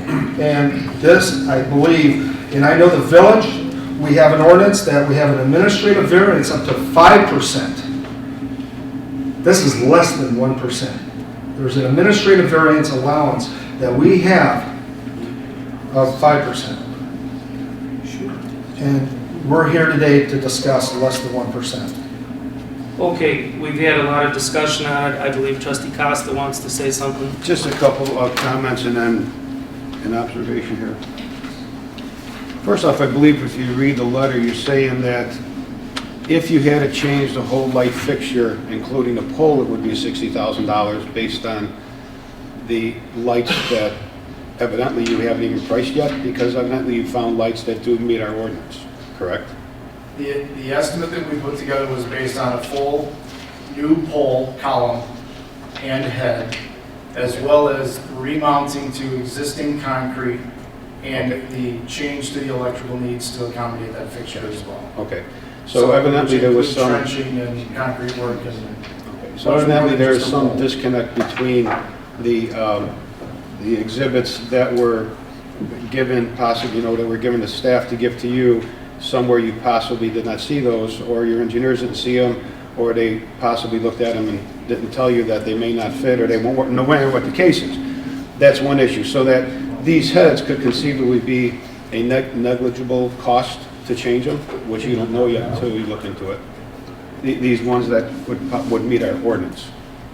Am I right or wrong? I don't know if you're asking a question or making a... Yeah, well, basically, if you said that you would have to change the whole light pole and trench and electrical and everything at $60,000, but these heads would fit the poles, it may be a much smaller fee to do this and meet the ordinance. So far, 4 of us, myself included, have made statements that those heads will fit our existing columns.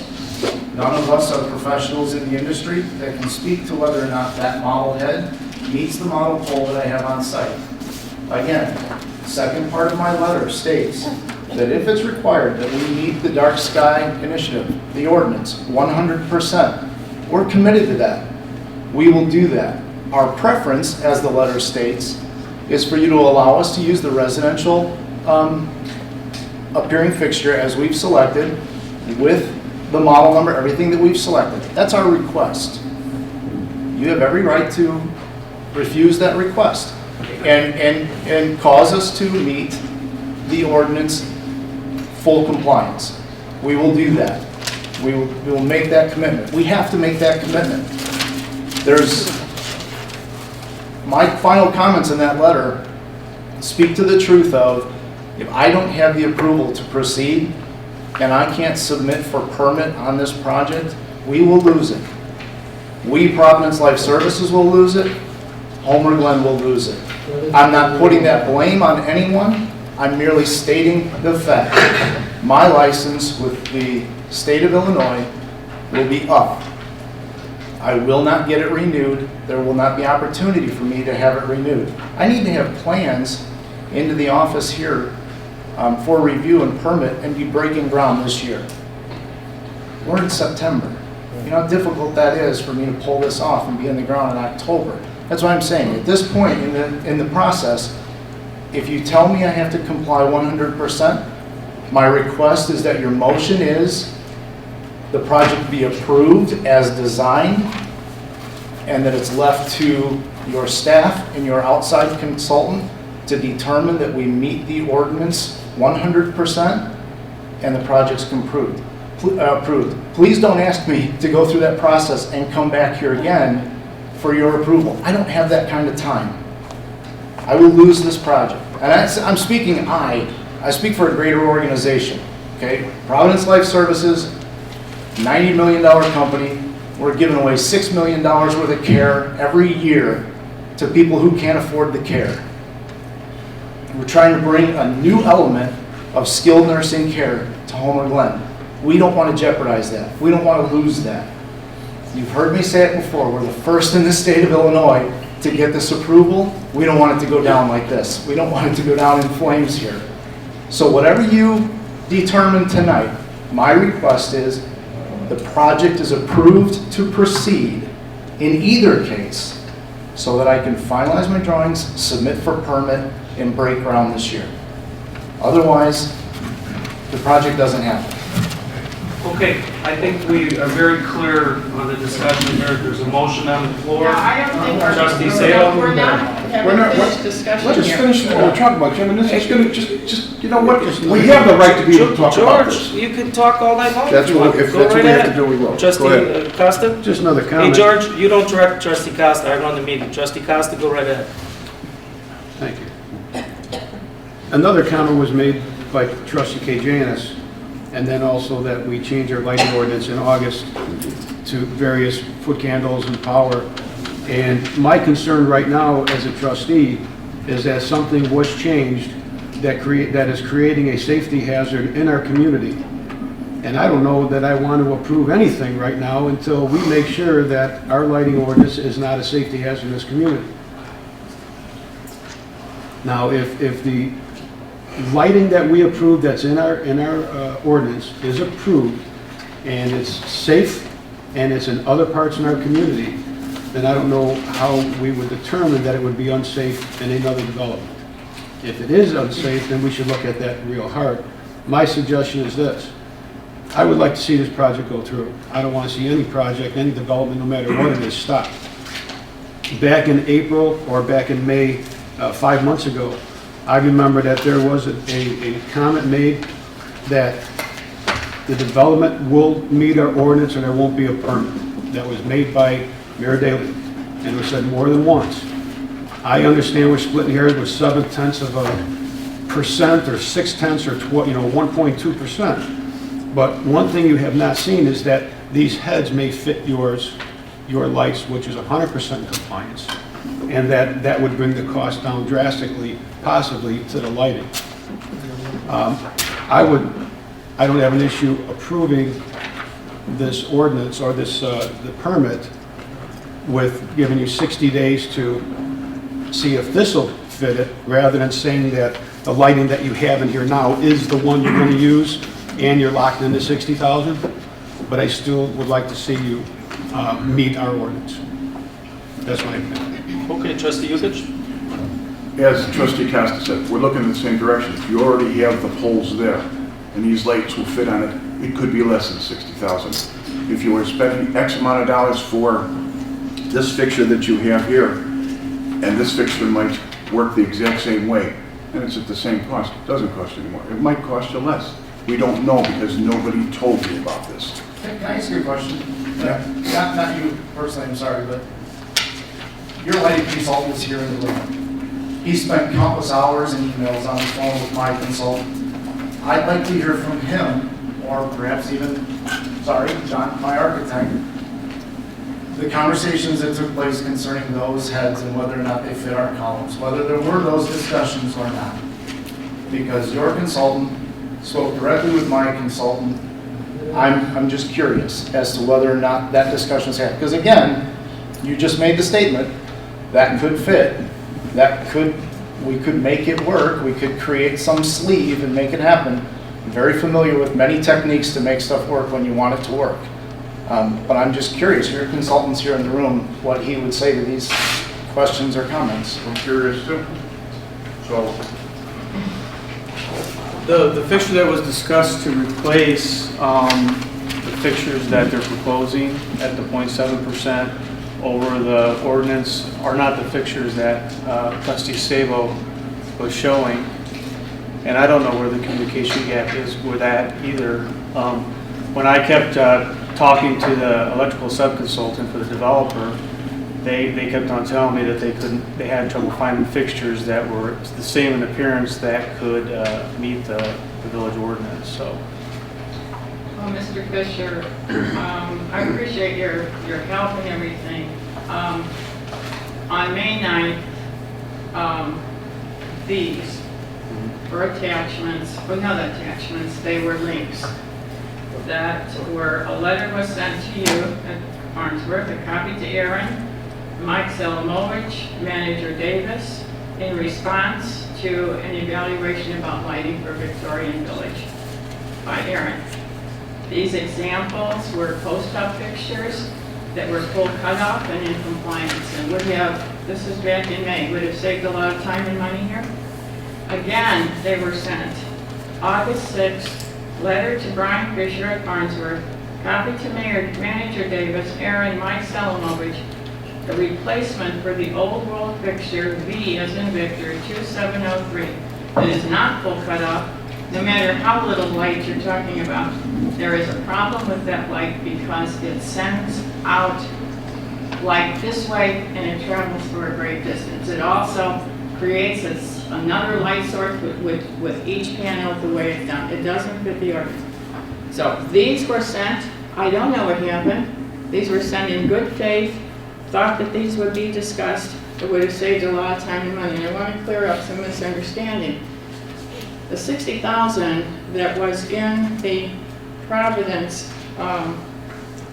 letter had to do with removing light poles. We're not asking for removal of light poles. So there is a misunderstanding there. The other misunderstanding is this 15.1 ratio was to make things easier for the developer. They're free to do what they want with the poles. Before they were not. So I don't know how that got twisted around. So, and I'm, you know, just, I can't believe that so many meetings took place and so many times the developer has come back with the same lighting and it's taken so long even to comply with with the wall sconce. So I don't know what's happening on that end. I just know that this should not have taken this long. And then we get something here, you know, that here's some more ideas. I'm glad that that's possibly one. But we're not asking for unsafe lighting conditions. I don't know how Trustee Janice got to that point. It's not. The 15.1 ratio had been in there since the very beginning, since 2007. It hasn't caused an unsafe light pattern or parking lot situation. We removed it because we felt that the developer should have more ease in planning, not to restrict them. That was the intention. Okay. Mr. Mayor, I'd like to address that a couple times. It came up about my comment about safety issues in the parking lot, and actually that safety issue concern was brought up by the petitioner, and I elaborated on that, but yet that is always, should always be a concern when you're in a parking lot. There's a couple reasons for parking lot lights, and one of them is for the main reason is for public safety. Okay, is there any further discussion, Trustee DeVivo? What is it going to take to get this done? You said you are willing to do what's necessary to come to compliance, correct? Yes. Why can't we make a motion for that? I mean, That's a motion. That's motion two. Okay. You never asked us about motion two. Well, Okay, we because never we got had to a that motion, we point. had a motion for one, But and we had a second for they're willing one. to do it. They're willing to do it. So are we just discussing the lighting ordinance, or are we going to move on and get this done? Well, what we were discussing, and I'm all in favor of moving on and getting it done, is whether 0.7% is worth chasing your tail, or do you move to option 2? So we start with option 1, and we had a first and a second. I don't think we're going to get option 1 done. So. Okay, Trustee Nemick, I believe you want to say something. I agree with Trustee DeVivo. Let's just get this done. Let's get these folks, you know, a shovel in the ground and get moving. I think that while 0.7% is splitting hairs, it's precedent setting, and this, you know, this gentleman has said he'll do whatever it takes. Of course, he would prefer moving forward with it, but if the support of this board is to be in compliance and then maybe revisit and look at those lighting fixtures, and they may work, let's just get it done tonight. So let's make a motion for two. Well, somebody has to amend that first motion. Okay, here's where we're at. It's obvious to me that nobody wants to hold this project up. And it's obvious to me also that the applicant is willing to do whatever it takes to be fully compliant. That's option 2. I agree with Trustee DeVivo's comment. Let's move on, let's get it done. Let's approve the development to move forward. And check out the lighting fixtures, see if they can comply with the entire ordinance, but can they be retrofitted to existing poles and sleeved and fabricated to be able to fit. And I would suggest that the applicant have the ability to come back and say, we give them the right to go on the ground, give them the permit to begin construction, have him come back after he's looked at the light fixtures that Trustee Sabo has talked about with a qualified contractor, whether they can be fabricated to fit those that comply with the lighting ordinance, or whether they can't. And we address that as a separate issue. But lighting isn't even going to take place in a construction phase for a considerable amount of time, just like landscaping will not take place for a considerable period of time. So my suggestion would be to amend the motion to give the applicant a permit to start the construction of his project, with the fact that he's going to come back to us with his lighting fixtures, or his photometrics, to see whether or not these fixtures that Trustee Sabo was talking about can be fabricated to fit the existing poles. Because if they can't fit the existing poles, and you have to change out poles, you have to change out the electrical, you have to change out bases, then we're talking about a whole significant amount of money. So is everybody in agreement with something like that? Well, I was always in agreement with motion. I thought that we would be able to select the motion. I didn't know that we had to move on the first motion in order to get to the second motion. No, we make a motion to get it to discussion, and then we want to amend the motion, we amend the motion. Well, the first motion meant that we would have to, that there's no variance there, and that motion would mean that we would be approving an ordinance that would go against our own lighting and our own rules. That's why motion 2 is very effective. It lets the developer get started. He has to be compliant with lighting. It gives him his time to be compliant. And we should say however many days that would be. I don't want to hold this project. I think it's going on too long. I think there's been too many meetings, and there's a more efficient way to handle this. Okay, then let me ask if the first and the second would like to amend our motion. It's obvious that Trustee Sabo is willing to go with option 2. Would the first and second like to amend their motion to option 2? Mr. Mayor, I have a couple questions to that point that you just made, into a couple points that Trustee Sabo brought up and what other trustees have brought up. Are we saying on the motion on the table to change the wording to give them a variance to proceed on the project, a variance of the 0.7%? Just go to motion 2. What I said was... I would like to ask this question. That was just a clarification question.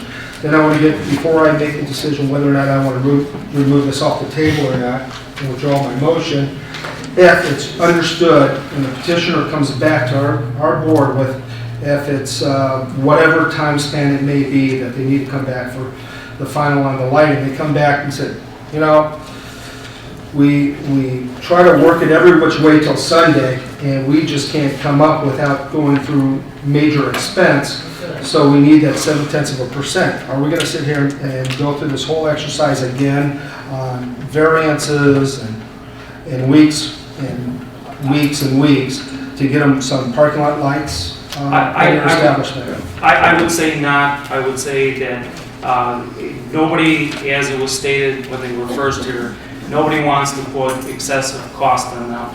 But it appears as though there is possibly an opportunity to fabricate something that may accommodate Trustee Sabo's lighting fixture that 100% complies with the lighting ordinance, which the applicant is willing to look into. So I suggest that we amend the motion to 2, and they come back and they bring back their photometric plan to see if it can be retrofitted or not. Is that? Mayor, I just want to clarify. Neither of the motions require the petitioner to come back. So if you want to make as you read option 2, okay, and as the ordinance is written, basically what you're saying is the same as option 1, except you're saying that before occupancy permits can be granted for the new constructed buildings, they have to be in full compliance, which means that I have to make sure that they're in full compliance. They would not come back to the board. That's how these ordinances are written. So if you want them, and I think that's because one of the reasons is because Jeff does not want to come back before the board. Okay, and that's substantially different than what we're talking about. What we're talking about is him coming back and saying that full compliance costs X amount and 0.7% costs X amount. We're not looking for him to come back. Well, that's what I want to clarify. We're not looking for him to come back. We want you to start digging, get the building up. Hold on. This is what. Oh, hey, come on, guys. This is the way I'm thinking we can do on this. I'll make a phone call. I'll find out what the width is, because if this one is going to fit, I'll find out if this one's going to fit. Don't waste your time. There's 3 of them here. It doesn't matter. I make phone calls tomorrow. If they fit, they fit. If they don't, they don't. I'm knocking it all down and I'm going with brand new fixtures. That's what I'm trying to tell you. I'm going to do what it takes to get this job done. I have no more time. I can't come back to you in 2 weeks. You don't need to come back to us. I If the lamp does not fit, I have a metal fabricator, I'll make them for you. And we'll make sure they fit your poles and you can If it save some doesn't money. fit, I'm buying an all-new fixture. Okay. Okay. Okay. Trustee, you have something to say? I want to vote. Okay, we're done with discussion then. Okay, the motion, let me get it straight with the attorney so that we do this correctly. How would you craft this motion? It's in our option too. Well, no, actually, I have to withdraw the motion, so let me just go ahead and do that. Okay, the first by trustee Kajanis is withdrawn. I withdraw my The motion. second was by trustee DeVivo, I withdraw mine. and the second was withdrawn. Is the option two covering everything we're discussing? Yes. Yes. Yes. I don't want to hear about this 6 months from now. Is it clearly understood that the plan will be submitted and reviewed and approved by the village staff, and that this gentleman does not have to come back? That's the clear understanding. Yes. No, that is not the understanding. It is, Mr. Mayor? Yes, trustee Neiman. This is something that I think it should not come back to the board. Then The staff is accountable for making them fully compliant. If you're not fully compliant, we'll talk to staff about Then that. the motion, okay? then the ordinance, option 2, should say submission, review, and approval by the village staff of a photometric plan that meets the village's outdoor lighting ordinance prior to the village granting any final occupancy permits for new buildings constructed as a result of this approval. Okay, with that being said, is there a first for the motion that the village attorney described? I so move. First by trustee Sable. I second. Second by trustee Yukich. Any further discussion? Yes, I would like him to read it again. The motion would state, the mayor is asking, is there a motion to consider approval of ordinance number 12-018, granting an exterior construction variance and a major amendment to an existing planned unit development with exceptions for the side and rear yard setbacks and for parking for certain real property herein legally described and located generally at 12565 Renaissance Circle, Homer Glen, Illinois, conditioned upon submission, review, and approval by the village staff of a photometric plan that meets the village's outdoor lighting ordinance prior to the village granting any final occupancy permits for new buildings constructed as a result of this approval. Okay, I would like to amend that ordinance and not to say occupancy, but to give a certain amount of time, because I believe that just strings it along. When you say occupancy, it really strings it along. And that we give a shorter period of time so that he knows, the developer knows what he can do. Okay, well, is there a first for the way the village attorney explained it? For There was a first. I already moved. There was a first and a second. And a first and a second. I Okay. moved. Okay. So the way the motion reads is for occupancy permits, not a set period of time. So there's a first and a second. Madam Clerk, please call the roll. No, I amended the motion. I am amending the motion. I made the motion. I'm amending the motion. You're amending the Now second. you have to make a, I am the first. Were you the, Madam Clerk, who was the first? That was trustee Sable. Okay. Trustee let Sabo, her state the motion. state the motion, trustee Sabo. I am going to restate number 1 here, only this part of it. And the word, it says granting any occupancy permits. I think that waits too long. I mean, if people want to get in the building, doesn't the developer want to know that it can be, that the lighting is okay long before that? So I'm just saying in here, instead of saying occupancy, that we give the developer a certain period of time to comply. I haven't come up with that period of time, but it'd be 60 days, but it'd be to the end of Occupancy, December. occupancy means nobody can move into the building until he complies with the ordinance, okay? So you're protected by the fact that he cannot occupy the building, whether it's 40, 60, a year from now. You're looking at him putting in the ground for his concrete and getting his buildings built, and the photometrics will be in front of the village board, which he says that he will become 100% compliant. He's going to look into your fixtures. He's going to try to see if it can be fit into the holes that exist. So occupancy for me works. Does anybody have a problem? Trustee Nina? It seems to me that occupancy is actually stronger than a time frame, because if we set a time frame, what are we going to do? Say stop? Hold off the bulldozers? Okay. I think Can I that... make a suggestion to this board? Because first of all, let Trustee Nina I'm finish. sorry, I didn't mean to interrupt you. I'm just saying, I do think that occupancy is a very, very strong position. I agree. It's the And- most. The only reason that I said occupancy, and I understand it is stronger, the only reason I said occupancy is because I didn't want this to drag out anymore for this developer. But He said that he would be looking at it tomorrow morning. can we give him, even though it says occupancy, we can give him the approval way before occupancy if he's already got the lights. Absolutely. So, All right. Absolutely. Okay, I So it covers understand us. that. Okay. Now, as far as there was a motion on April 10th, and that was that the certain things would be approved by this board. I still feel that the lighting ordinance should be approved by this, the lighting plan should be approved by this board. So I will amend the motion to say, at the end of it, submission, review, and approval of a photometric plan that meets the village's outdoor lighting ordinance prior to the village granting any occupancy permit or permits for building construction as part of this approval by the village board. Excuse me, can I have a point? Trustee Just a Neiman. question here. What if we don't agree? Our only choice then is to vote no? If we don't agree with the person who's, because I really, Trustee Sable, I don't agree with that.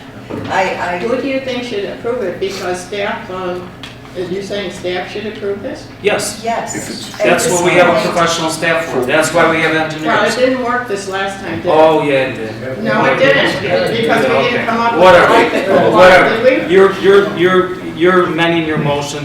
Is there a second for Trustees Sable's I already motion? seconded it. Okay.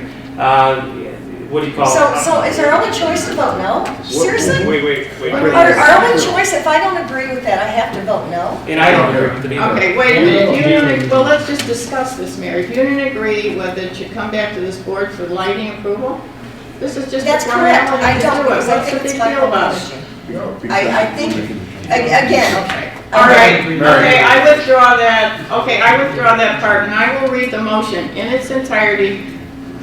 First of all, because I don't want to hold up the development. So number one is what I have been amending. Number one, submission, review, and approval of a photometric plan that meets the village's outdoor lighting ordinance prior to the village granting any occupancy permit or permits for building construction as a part of this approval, period.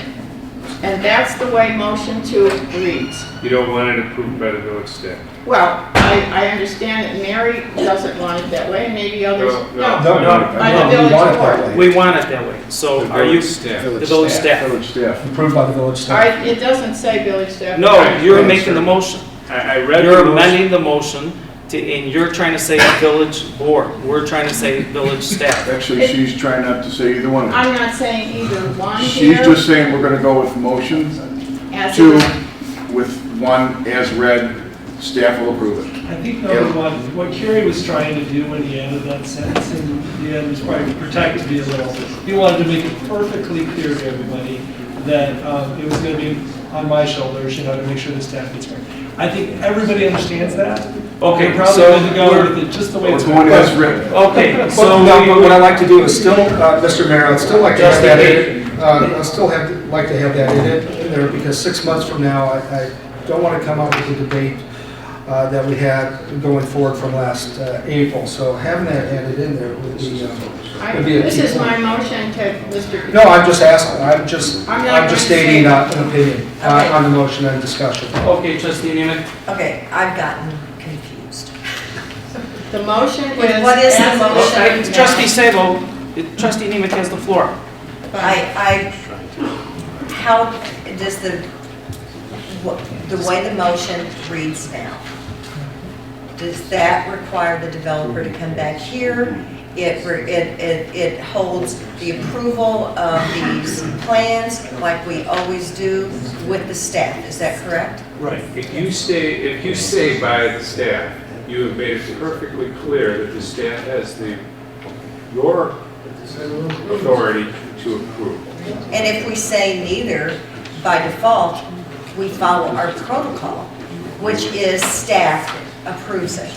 I am fine following our protocol. Is that fine with you, trustee Janice?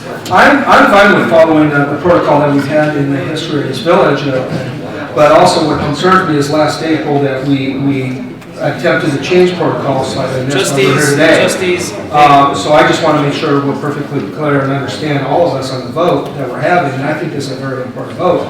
After all, this development is no small chunk change that's being thrown up against the curb. So I want to make sure it's highly important to our village. So I want to make sure we're perfectly clear and we all understand. So 6 months from now, we don't have an April. It's very obvious, and it'll be reflected in the minutes, that it's the understanding of this board that staff will review the photometrics, okay? Any further discussion? Madam Clerk, please call the roll. Trustee Nemeth? Aye. Trustee Sabo? Aye. Trustee Yukich? Aye. Trustee Costa? Aye. Trustee DeVivo? Before I make my vote, I'd like to make a comment. First of all, I'm really sorry, Jeff, this has been such a cluster. But I also want to say I have some concerns that while this board in general agrees with the lighting ordinance, I'm fearful that it is not going to stand the test of time, and that we won't be sitting in these seats sometime in the future, that a future board might throw this out because it's difficult. It's a very difficult ordinance to administer, and it's confusing to the development community. So I just caution this board to be careful. We're gonna hurt our reputation. And my vote is yes. Okay, the motion carries. I have one more. Mr. Mayor. Trustee Janice? Yes. Okay, and I'm going to vote on this too, yes. So the motion carries, it's unanimous. Okay, I would like to comment on trustees DeVivo's comment that it is not a difficult lighting ordinance. It has been made difficult. And it has been, and as far as there is a procedure that is much easier, I would like to see that procedure is followed. And this lighting ordinance has worked since 2007. Now we hit a snag here. It doesn't mean it's a difficult ordinance. It just means that there are reasons that it was made difficult this time, and I am so sorry about that. And I do apologize to you, it had nothing to do with it. Okay, and I'd like to make a comment to Trustee Sable's comments that I do believe with the compliance timeframe, you are going to have many businesses in here to voice their opinion as to the cost of compliance in the future as to what is stipulated in the lighting ordinance. And I believe that is what Trustee DeVivo was referring to, that we have not heard the end of this. So with that being said, let's move on to our workshop I would items. like to address that compliance issue, which it was supposed to have been moved further on. It was not. It was another thing that was dropped. That will be another way to have people comply, and I think there's a much easier way than 2018. That will be for another workshop. Okay, we're on to workshop items. This is a workshop item for discussion by the village board this evening. The motion under consideration on August 28th and in the future is a motion to approve ordinance number 12-042. An ordinance, hey, we need a little control out there, all right? An ordinance amending ordinance number 10-001 entitled an ordinance establishing rules of conduct of the village board meetings in the village of Homer Glen, Will County, Illinois. Village manager? Absolutely. Okay, this item was on the board's agenda for August 28th, and it was tabled to talk about in a workshop setting. I wanted to just explain it a little bit more, based on, in addition to what the written material that we've given you, and then just better understand any concerns that the board may have before it goes back on either the next agenda or the following agenda. Consent agendas are very common in both municipal and county government. I think the county has a consent agenda. I'm not certain about that, but what I do know is all the communities that surround us here, that surround Homer Glen, that touch our borders, have a consent agenda that they utilize. How boards typically utilize consent agendas is they put items on consent agendas that usually receive unanimous support or have historically received unanimous support. If there things like dues that you pay annually and things of that nature, amendments, the annual adoption of the zoning map, things like that. Often go on consent agendas to free up time at the board level for you to spend more time discussing what you did tonight, the major issues of the day. Now, some meetings, you never have anything on the consent agenda, because some meetings it's only truly absolutely important stuff. And then other agendas, there are 4, 5, 6, 7 items that go to an immediate vote and aren't discussed because they're more routine. I had the village clerk who very graciously spent some time this week starting on January 1st till now, looking at minutes and discussions that occurred along the way, just for a point of information to the board. You had approximately 56 items from January 1st to your last meeting that were passed unanimously with no discussion at the board level. Now, not all 56 of those items would have been consent agenda items. But as I looked through them very conservatively, I picked out 28 items that I think you probably would be comfortable with being on a consent agenda. Now, you know, it's not going to save you tons of time at meeting, but it will save a little, and this has been an issue for us because we have a lot of issues in front of us. So the whole purpose of it is just to help move meetings along and give you more time to spend on the important issues of the day. I'm used to doing them. I've utilized them in every community I've worked in, so I'd be happy to answer questions, and I know Carrie would too, help to draft the ordinance. Okay, I have one question.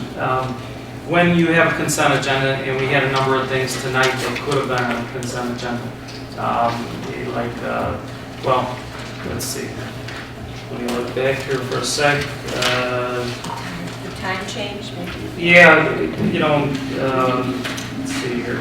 The time change, you know, if nobody had any problems with position descriptions, anybody didn't have a problem with approval of the professional services, which we knew the cost was going to be the cost. You know, there's just a number of things that come up where you can put them under consent agenda and you can move the meeting along. My question to you, Cam, and the village attorney, is how do you go about getting the consent agenda together? I mean, you contact all the trustees to say, do you mind if this is consent agenda? This is what we'll do, I think. This works really well.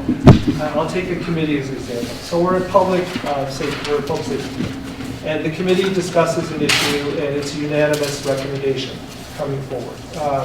And I turn to the chairman and I say, would the chairman be okay if this was on the consent agenda? It's been unanimously supported by the committee. And they say, yes, absolutely. Then that's a candidate for the consent agenda. If the chairman say, absolutely not, we want a full vote. I do think one of the things about consent agendas is that every organization is a little different. And so you kind of have to develop your understanding. Yeah, but that's not really answering my question. My question is, you say you're using public safety again. And public safety says, yes, we would like to see it on consent agenda, no problem. Right. The question is, then do you contact all the other trustees? No, because that defeats the purpose. That makes it longer and takes more time and more staff time. It goes on the agenda as a consent agenda item, and then if someone on the board wants to pull it off the consent agenda, they can do that. And Carrie addressed that in the written material pretty well, but you can probably talk about it. Well, it only takes one trustee to say that I would like to. It only takes one trustee for the amendment to the ordinance to say I'd like to remove this from the consent agenda and place it on the regular agenda for consideration. And that's at the board meeting? That would happen at the board meeting. Okay. You first look at the agenda, you approve the consent agenda. Those items that are removed are not considered. They would be considered separately by a separate vote of the entire village board, or tabled if that was the choice of the trustee and the board. Anything remaining on the consent agenda would go forward with what they call an omnibus vote. Okay, so really the poll of the trustees is at the village board meeting. That, as you ask, are there any amendments to the agenda? I would like this to be off the consent agenda, and it automatically comes off the consent agenda. Does the trustee have to have a second to get it off the consent agenda? The way the ordinance is drafted, one trustee can remove it. Okay, so that's the checks and balance in the whole thing, is that if anybody has a problem with the consent agenda, any one of us, it automatically comes off the consent agenda and goes to a motion and then discussion, and then it's voted on. Right. Am I correct? Right, and 1 minute, real quick. The point I was trying to make about just developing a plan, every community is a little different. And so if I know, if we put an item on, and the trustee says, I would never want to see that on the consent agenda, I'll never support that, then I'll just know that I can't put that on the consent agenda. So you develop kind of a pattern over time. At first, it might actually take a little bit more time. And then, 2 months, 3 months, 4 months, 5 months down the line, then it's really working the way it should. It just takes a little patience. The trustee. I think that, and how I've seen consent agendas work, is that if something has been discussed as a workshop item, and there's general consensus among the board, then at the next board meeting, it's a consent agenda. And that's pretty good. Yeah, that's a pretty good litmus test. For example, if you don't get concerned about this at the next board meeting, this ordinance would be part of the consent agenda. I have a little concern, and this is where it's going to take a little bit of understanding things coming out of committee, because the rest of the board will not have heard at all. And I think specifically of admin finance, because there's so much that we talk about on that committee that really needs full board approval. Right. And so I think in the beginning of the consent agenda, we should be conservative, very conservative about what we put on there. That's fine. I think what we're really talking about is we're talking about dates and things like that, and proclamations. Is there a motion to have a proclamation for drunk driving week and this type of thing? I think that's pretty much what's going to be on the consent. If we can move that stuff through our legislative side through a consent agreement. And the reason I say that is as much to protect staff, because what you don't want to do is come to a meeting, not be prepared to discuss something, have it pulled off a consent agenda, and we're saying we're not voting on it unless we discuss it. I think... just to be clear, I'm so glad that Trustee Mayor brought that up. Just to be clear about it, even if it's on the consent agenda, you'll still get backup material like you always have.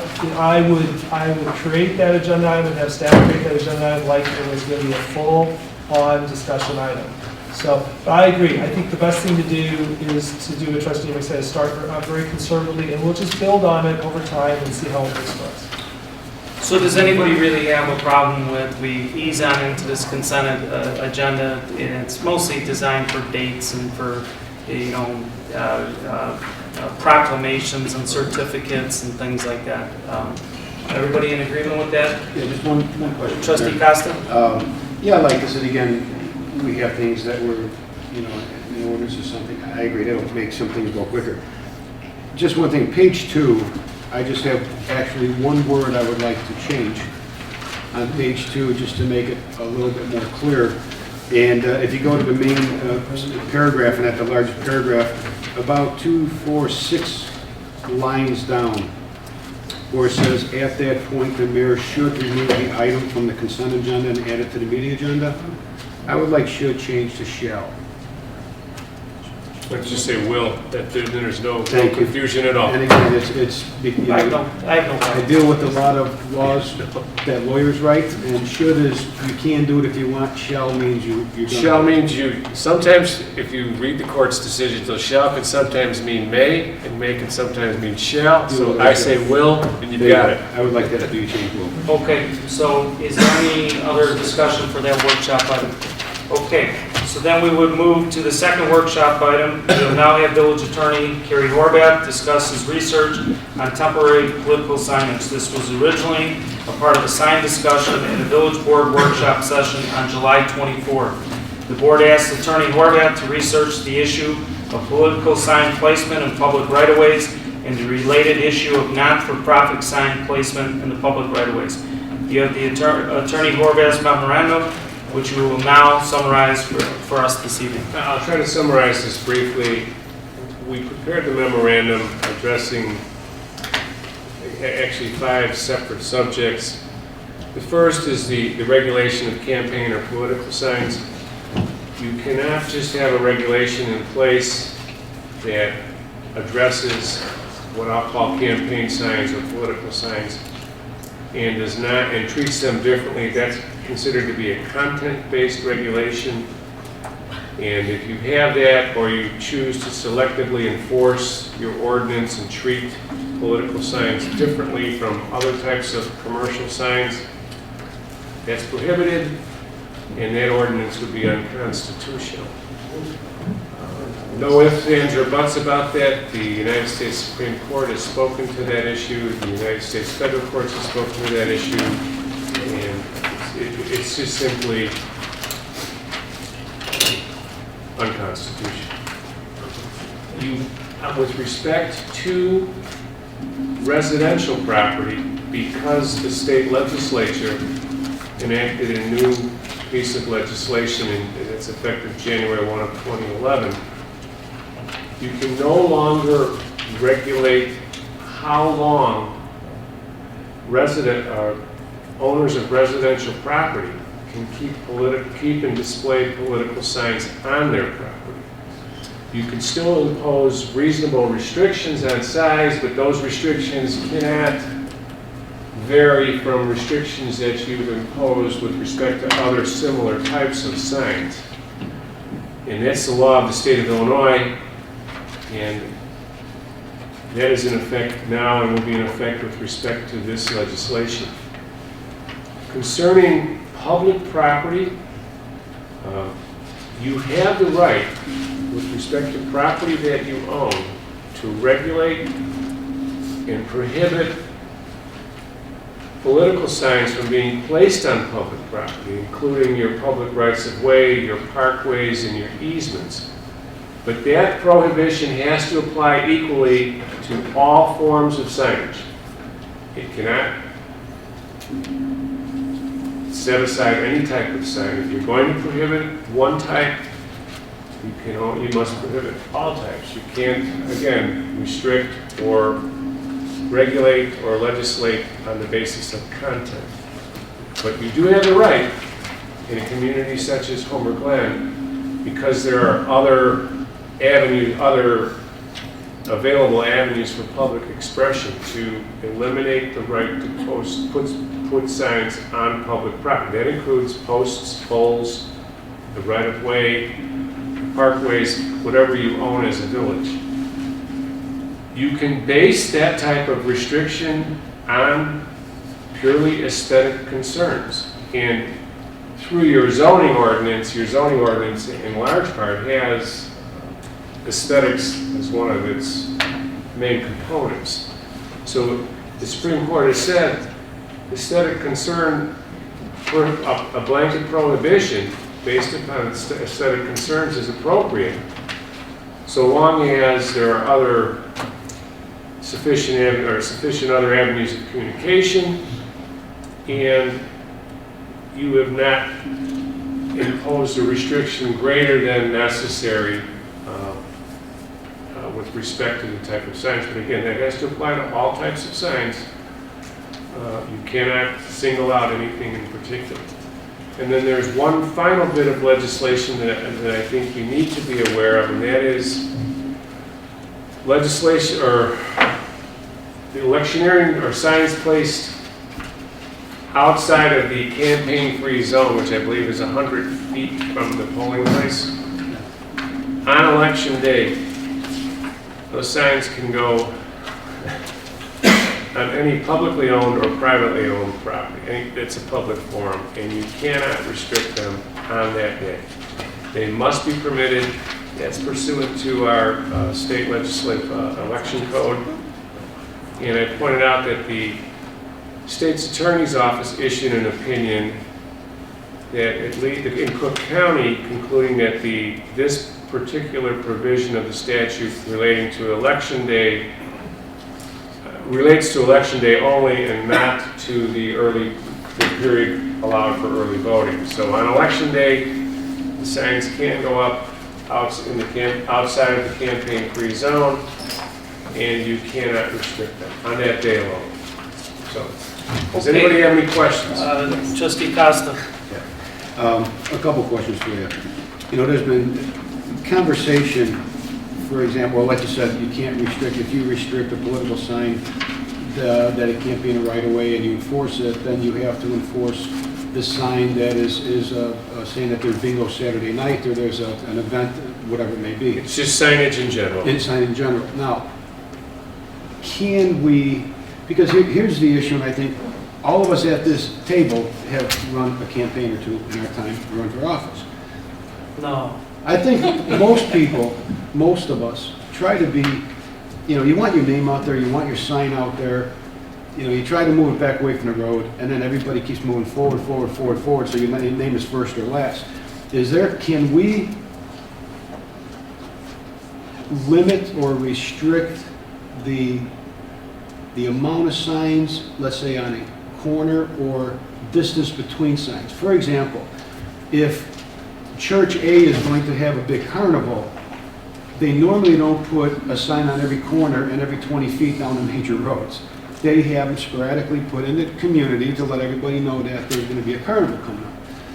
Can we have, just say, that a maximum of 2 signs on a corner, and any place else they have to be 500 feet apart? I'm just using an example, you know, I mean, so that you don't get somebody that's going to put 50 signs on the main road every 40 feet, and you just see Smith, Smith, Smith, Smith, Smith. What if Smith puts the 2 signs on the corner first? Well, no, I'm not saying that just 2, period. I mean 2 for a political candidate. I'm just asking, can that be done? Then it maybe stop from a guy you can't do it 2 for, you can't make it content based. Okay. So my suggestion to avoid the challenge that would inevitably come would be to make the restriction complete. That's my safest advice to you as a board. If you say 2 for everybody, and you otherwise don't say anything about who everybody is, I would imagine you're not making it content based, and you're being careful about the location, as long as the restriction applies to everybody. But I think then you're inviting that signage to be there year-round, as opposed to just a small period of time when you have the elections and you have that plethora of signs coming out there. So I mean, it would be something the board could consider, and if it was properly crafted, yes, you could probably do that, but you have to be really careful, because you don't want someone to say, well, you really just did this just to allow certain types of signage to the exclusion of others. That's. But I mean, usually when and again, we're talking political signs here, and I think we all have the same mentality on this thing. You want to get your name out there. And also, probably the hardest job, once you get those signs up, is going up every day and making sure that they're still up and straight. Yes. So I don't think we're going to see them out there 365 days a year. And I think for the most part, most candidates, even though that you can have it up 60, 70, 80, 90. No, I'm not talking about the political signs. I'm talking about all the other signs that would stay up, that would be put in the parkway the rest of the year. Yeah, but we still have an ordinance on there, so how long they're allowed to keep them up anyway, if you're talking. Because here again, normally, again, let's use a church, or let's say a private organization, you know, they're not going to advertise bingo on September 14th, after September 14th. You know what I mean? They put the sign up for a major event, and then they take it down when the event is over. You know, the same with the registration for an organization, a sports group, or whatever it may be. They want us to make sure to remind people, come here Saturday and sign up. And again, politically, 30 to 45 days. I don't know of anybody that's gonna go more than 45 days ahead, just because signs are expensive, the wind blows them around, and they're just very hard to maintain. The biggest thing, I think, what anybody would say is there's times you get up to a corner, and there's, the same candidate, when you're driving on a road, and every 20, 30 feet, there's the same guy's name, just boom, boom, boom, boom, all the way down. I've sort of lost track of the question. What exactly Well, the question is Right. can we just limit, or, saying that your signs must be 500 feet apart from each other, no closer than 500 feet?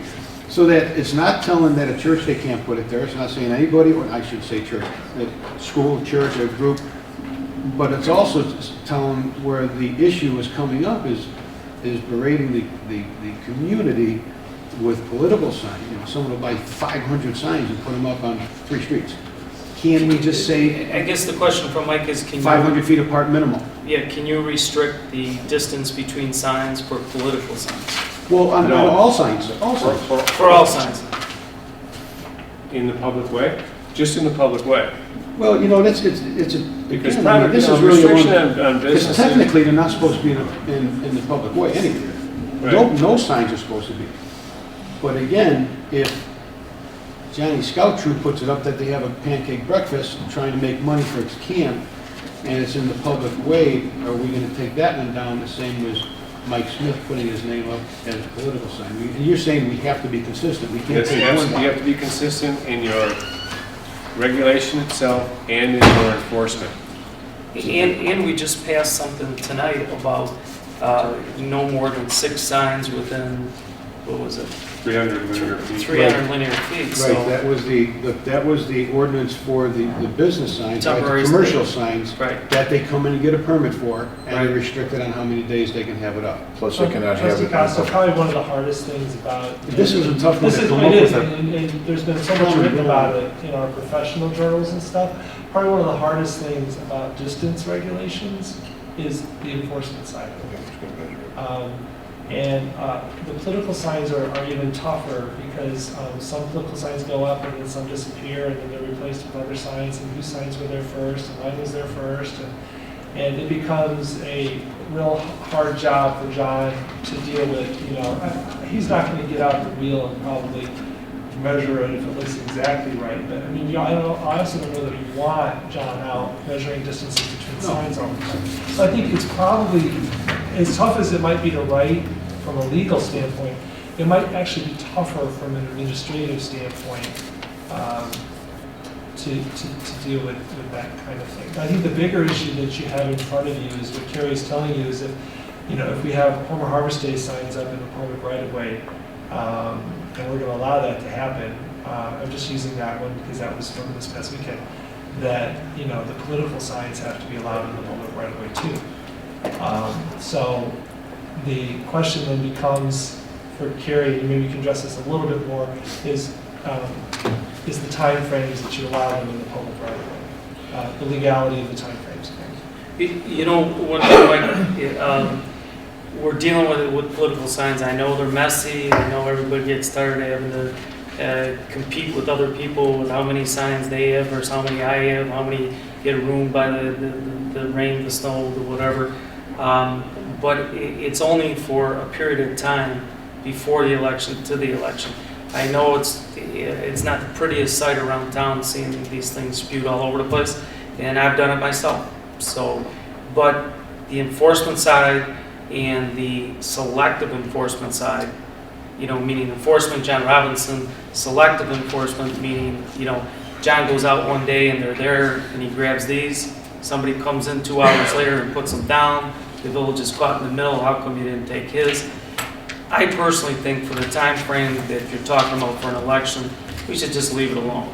To me, it just seems like a no-win situation, and it is a nuisance and it is a clutter, but at the same time, I personally don't have any answer to it. And the legal firm is saying you put yourself in a box, a big box there that, depending upon what happens, you may have ramifications. So for me, I would just rather just leave it be the 30 days or whatever the time frame is they're allowed to put them out prior to. Now, all year, there is no time frame anymore. And on residential, there's Oh, no residential, yeah. time frame. Right. In your public right-of-way, you can preclude them entirely. The problem with saying you can put them up for 7 days or 30 days in your public, do something in your public right-of-way for a certain period of time is, I put my sign up August 1st. And I think I can have it up for 30 days, and our enforcement guy says, well, I thought he put it up, July 20th, and I took it down on August 20th. Then you have that battle, or, oh, you took this one down, but I'm putting a new one up. That's why I say if your prohibition is absolute, and you're keeping it, and you have a good reason to keep your public right-of-way clean, it's the safest and best thing for this village to do as far as this public property. What people want to do on their private residential property, or what people want to do on private commercial property for that fact, that's a subject for other restrictions. But the bottom line, on your property, keep it clean, make it absolute, and then everybody can complain. You won't let me put my sign up, but at least everybody's complaining. And you're saying, yes, you're right. We want it this way because we don't want any one individual or one entity to come in and say, you let them do it, but you didn't let me do it. Because that's when you get into trouble. This is one of the simplest things you can do, and a lot of communities have done this, is you establish a before date and you establish an after date. And it's the same for political signs as it is for special event signs. So if your before date is 45 days before the event and an election, of course, that would be the day of election. And then the after date is a week following the event. It's the same as for Homer Harvest Days or whatever in the community. You can put that sign up 45 days in advance. It has to be down the week after. And everybody is treated the same. And then John can actually enforce it because he knows the date. Any sign that's up before, like there's been a couple political signs on 159th already for weeks. Those signs are obviously way in advance. Those signs come down. Once you hit that 45, 30, whatever day you want to pick, then it's good. And then 7 days after, they have to all be down. And if they're not all down, they're removed. So that's the easiest thing. If John was here, he'd be like, please, God, can't say that. Because that would be easy for him to enforce. Now, we still do have, I believe, somewhere in the ordinance or whatever, that the compliance officer, anybody for that matter, if the sign is hindering the safety of visibility, of course. Which often happens at intersections, as you know. Right, if someone puts a big one up in it, but, okay. This is a tough one, like I said, it's a hard one because I certainly would not want to hinder any group that puts it up for a sign up for their organization or, a function at a church or whatever. I mean, that's really important to that church so people can see it all, like, it's this weekend or next weekend, I have to put it in my calendar. Unfortunately, as politicians just I think abuse that it. is kind of self-policing with the nonprofits because these signs are expensive. I mean, there's a reason why the village doesn't have 20 signs out for the paper shredding. It's expensive to create these signs. So it is kind of self-policing, the cost of the signs. I believe Trustee K. Janice wants to Yes, thank you, Mr. Mayor. This is a tough call because we're dealing with several different organizations within our community that all are bound together by a simple need, and that's to get the word out that they're having gas. Trustee Custis mentioned about sign-ups or a festival at the local church or school or what have you. But, when we talk about political signs, we do need to address freedom of speech also on campaigns. That is the American way, and we don't want to remove ourselves from that process as a village. But what it sounds like we're talking about is a temporary remote sign ordinance that encompasses maybe all signs. So it's a temporary remote sign. So it's not associated with their storefront business for temporary signs for a promotion item.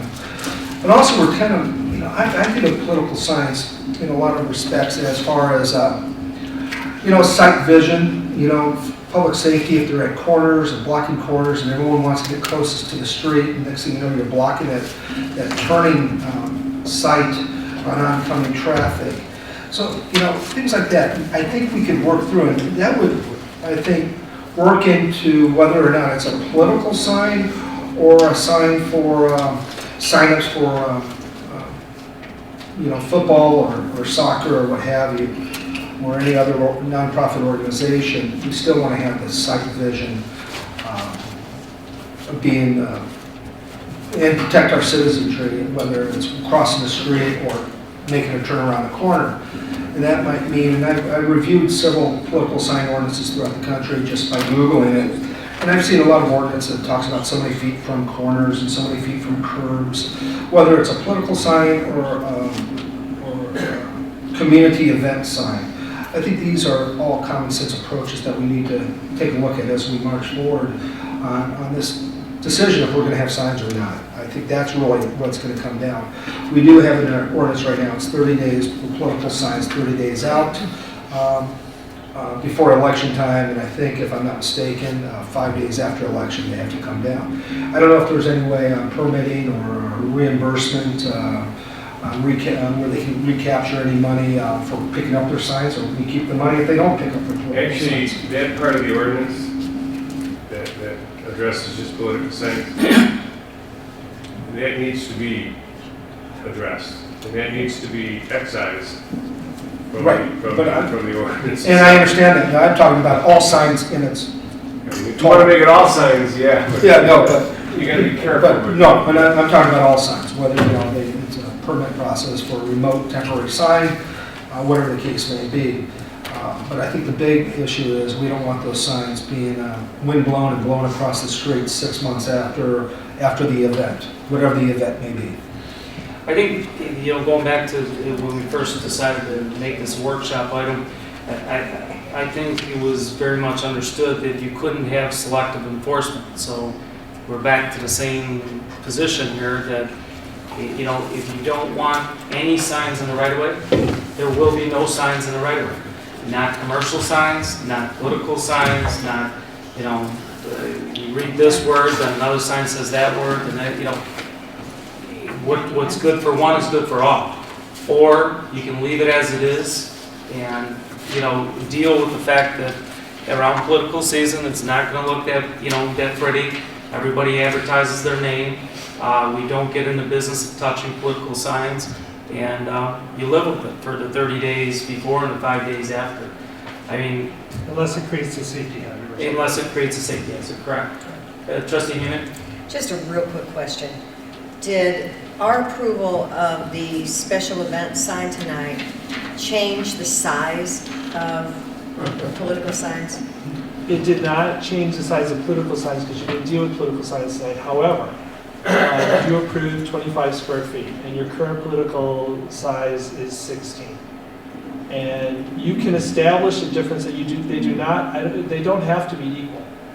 You're talking about the political signs being the same size as the... Well, when you said the we had to sign. treat them equally, now I'm like, I wish I'd heard this before my vote on the actually, special event sign. If I can be very blunt, you cannot have the restriction that presently exists for political signs only in your ordinance. You cannot leave it that way. Well, you can. She's talking about size, though, Carrie. She just... No, I understand. Yeah. But I want to back it up. You can, but if someone challenges it, it's going down in a ball of flame. Explain specifically what you mean. But That's the restriction. Can you restrict the size of what goes into your parkways? Absolutely. If you make it uniform for elect Kerry Horvath, well, I wouldn't get any votes anyway, but elect me or Boy Scouts of America are having their pancake dinner. Yeah, as long as it's uniform. And it doesn't have to, I don't believe it would have to be the same as the restriction on the McDonald's putting a sign up on their property saying, our 99-cent burger for the next 2 weeks and having it 20 So it can be different. I'll verify that, but if you're uniform in your parkway, or in your public property. Right. They say that it has to be a reasonable size. So, of course, everything is contingent on being challenged. If a political candidate thinks that he wants to challenge it because your other signs are 25 and this restriction is 16, of course, you can challenge it. Yeah. So.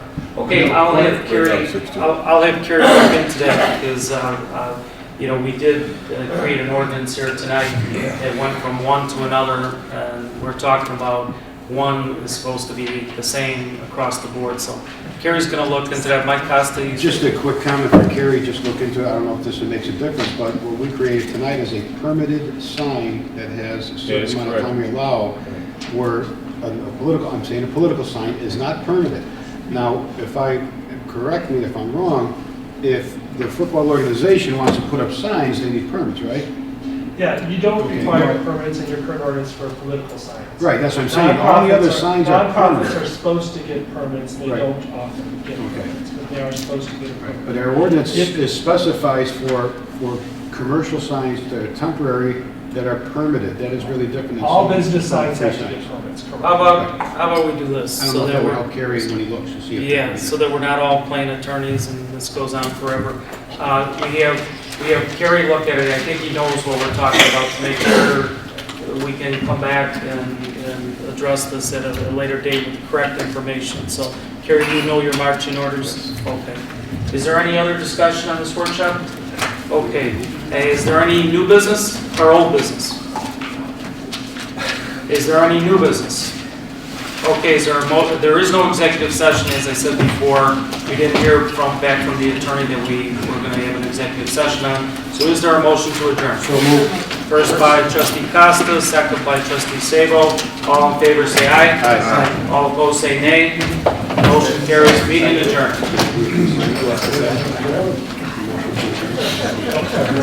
Is this the Eagle Scouts, like the spelling? Yes. Do you happen to know, because I didn't see it, so I'm just